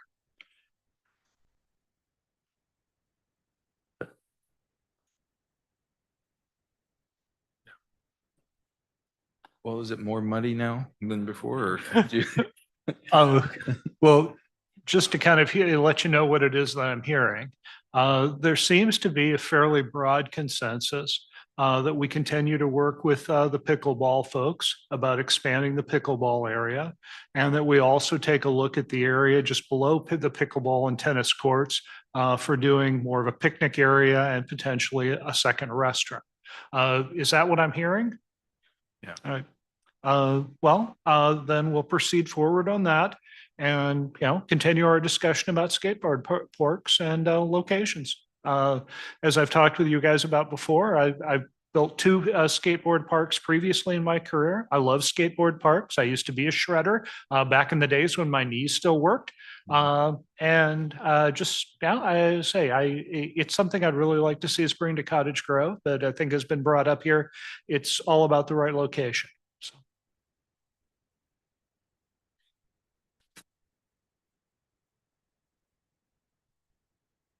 Do we have any business from the city attorney this evening? Yes, thank you, Council President and Council. So a couple items. The first is if any members of the council are going to attend that 9 a.m. meeting, Lane County Commission tomorrow, please don't discuss city business and consider sitting separately so that there's no appearance of an unlawful meeting nor an actual unlawful meeting. So just wanted to add that into the encouragement. Do go. I do think it makes a difference. Just follow those little guidelines. There was a question raised about a CASA luncheon that at least one counselor was invited to. And I just thought it was a good opportunity to go over some ethics rules and exceptions. So normally, and the invitation that I read was addressed to a counselor. So it's to a counselor in their capacity as a counselor. Please come and attend this luncheon that's going to be held in Eugene. It's going to be widespread. It's open to the public. There's a number of members of the community that are being invited. So looking at that, given the recent decisions, particularly that have underscored this with regard to a public official accepting food and beverage, I assume everybody's red flag went up. And I think that that's wise, and I appreciate the question being raised. Just in general, the but-for rule prohibits you from accepting any financial benefit, any benefits, or avoiding financial detriment offered because of your position as a public official. And it sure sounds like, wow, this would be a violation of that but-for law. However, first off, the giver has to have an administrative or legislative interest in your city. Let's just assume that CASA does have an interest in your city, just to jump past that hurdle. Then there are exceptions, and in particular, the exception at play here is that 2440207 authorizes a public official to be provided food and beverage at a reception, meal, or meeting held by an organization when the public official represents the government. So in this instance, the invited counselor would be attending a public event in a representational capacity. And in that situation, you are allowed to accept the food that's being offered. So you could accept the invitation. Yes. Does the representational capacity, is that predicated on the council by consensus or otherwise directing them to attend on their behalf? No. The Oregon Government Ethics Commission specifically says if you are just attending a council, like a Chamber of Commerce breakfast, that you're allowed to eat there. And the difference is it's a public meeting. The food isn't being provided by the city. So it's not official it's not a violation of official compensation, which has been the big deal all summer and into the fall. It's provided by this separate entity, and it's not a private meal. It isn't a city vendor. It isn't somebody talking to you specifically and trying to have you either discuss city business or make promises that, yes, you're going to award a contract to a particular private vendor. So it's an interesting exception. There's several that involve food and beverage. This is the one that expressly seems most tailored to the invitation that I was asked to review. And I thought it would be beneficial to go over with the whole council. Yes. That reminds me of a lot of the conferences, the National League of Cities or the League of Oregon Cities, when they put them on, sometimes there'll be like a dinner. Would this fall under the same kind of situation? Because there you actually have the whole thing is sponsored by vendors. So that's right. I think I've even used that example. So if it is the vendor giving you a meal, then you want to say, well, they have an administrative or legislative interest in my decisions. Is the value under $50? It doesn't hurt to run it through that litmus test.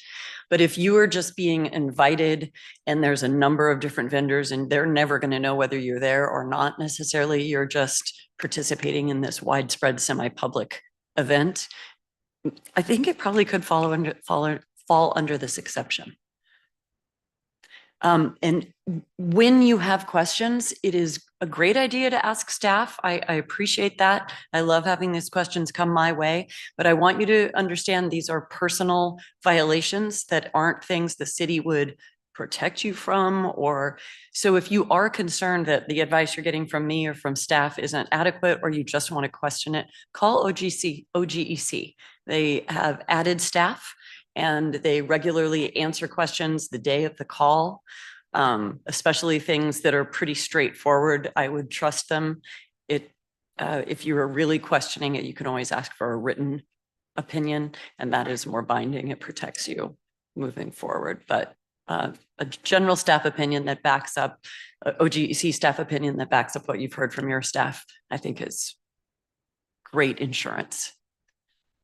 Other questions about that? Okay. Let's see. So I understand we have, well, first off, we've got the pumpkin competition coming up, and I just want to reconfirm, as always, LGLG is very excited to participate. So my staff has taken over the puzzle table that's right outside my office. They've cleared off the puzzle. They've started the pumpkin prep, and I get to hear them eagerly talking about all their big plans. And all of the partners always make an effort to go and participate. But truly, this is a labor of love from a citizen of Cottage Grove. So let's see. And then I understand you have another agenda, the consent agenda item that was removed. Does anybody want me to stay for that? Should I excuse myself? Okay, I figured that had little legal implication, and I normally would ask your city manager, but since it's part of my report, I thought I'd ask you because your opinion really matters. All right, thank you. Any questions for me? All right, well, have a wonderful evening. You too. Bring on the pumpkins. By the way, the pumpkin carving contest, major bragging rights if you win. We never win and we still brag.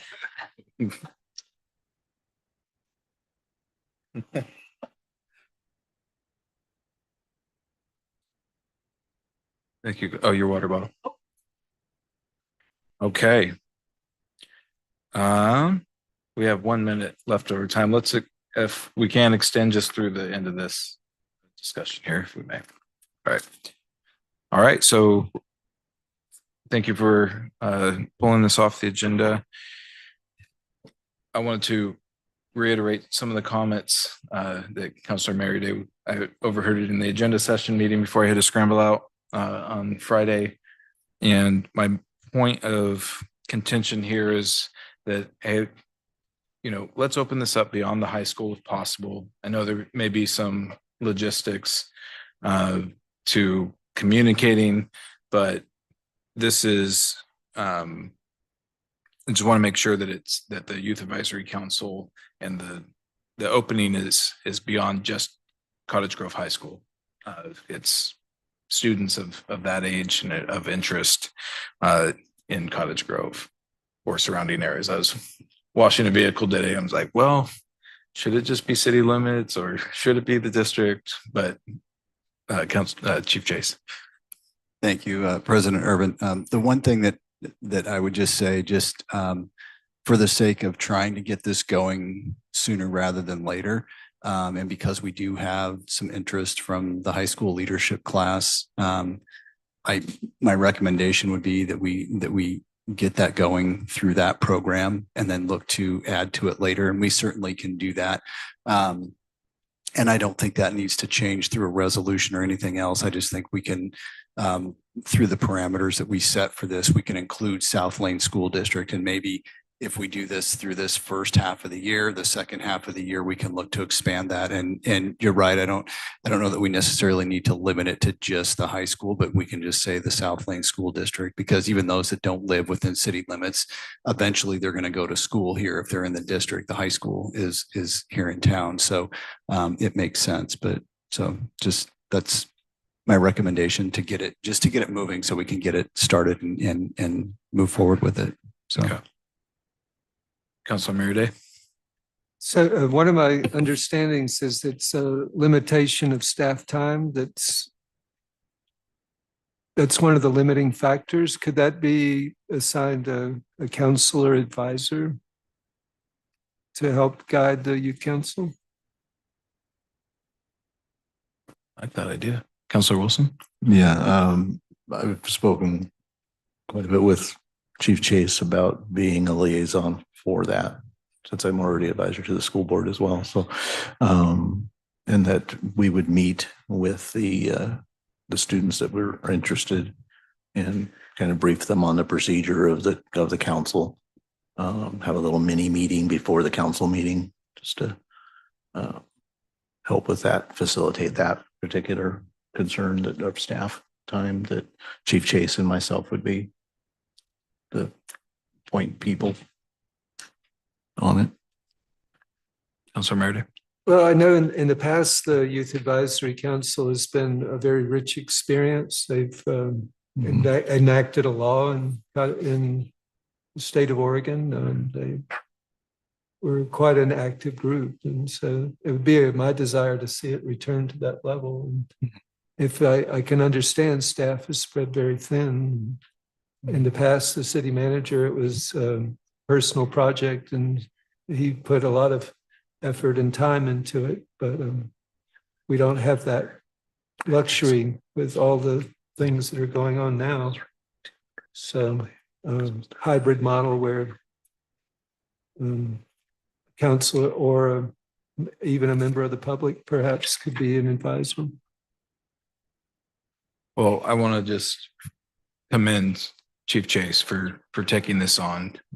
It's a testament to your commitment to the community and your understanding of what impact this kind of thing can have for the future, and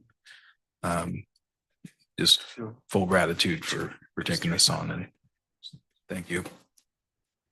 We have a resolution number. 3,200, wouldn't it? Resolution number 2173.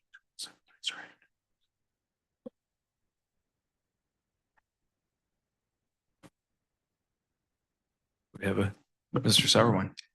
Well, good evening again. I just really want to echo what Council President said. I really appreciate Chief Chase and also Councilmember Wilson stepping up with this. As I've jokingly said before, I don't think a non-breeding, balding old white man is the person to be working directly with high school students, but two folks who have raised very, excellent children and really are involved in the schools. School board member for a number of years, and also somebody who's been very involved with our schools. I appreciate you both doing this. Thank you. Entertain a motion. Counselor Lammerman. I move that council approve resolution 2173, establishing a youth representative position on the city council and repealing resolution number 2002. Counselor Wilson. Second. All right, we have a motion by Counselor Lammerman and a second by Counselor Wilson. And this one doesn't need a vote call, does it? It does. Okay. Will the recorder please call the roll? Counselor Settermeyer, Aye. Council President Urban, Aye. Counselor Lammerman, Aye. Counselor Meredith, Aye. Counselor Wilson. Aye. All right, the motion carries unanimously. And before we adjourn, I always like to do a slight retrospect if I've discovered an error in my process. It was brought to my attention, I think on Monday, that we have in our council rules stated a requirement that we would give opportunity for public comment for ordinances. And we had 2 ordinances tonight, and I did not specifically call for public comment. So I know that's something we're out of practice in doing and being connected with our rules. So if I do this again, I will certainly try and remember that. But we appreciate everyone being here tonight. And with that, we will adjourn.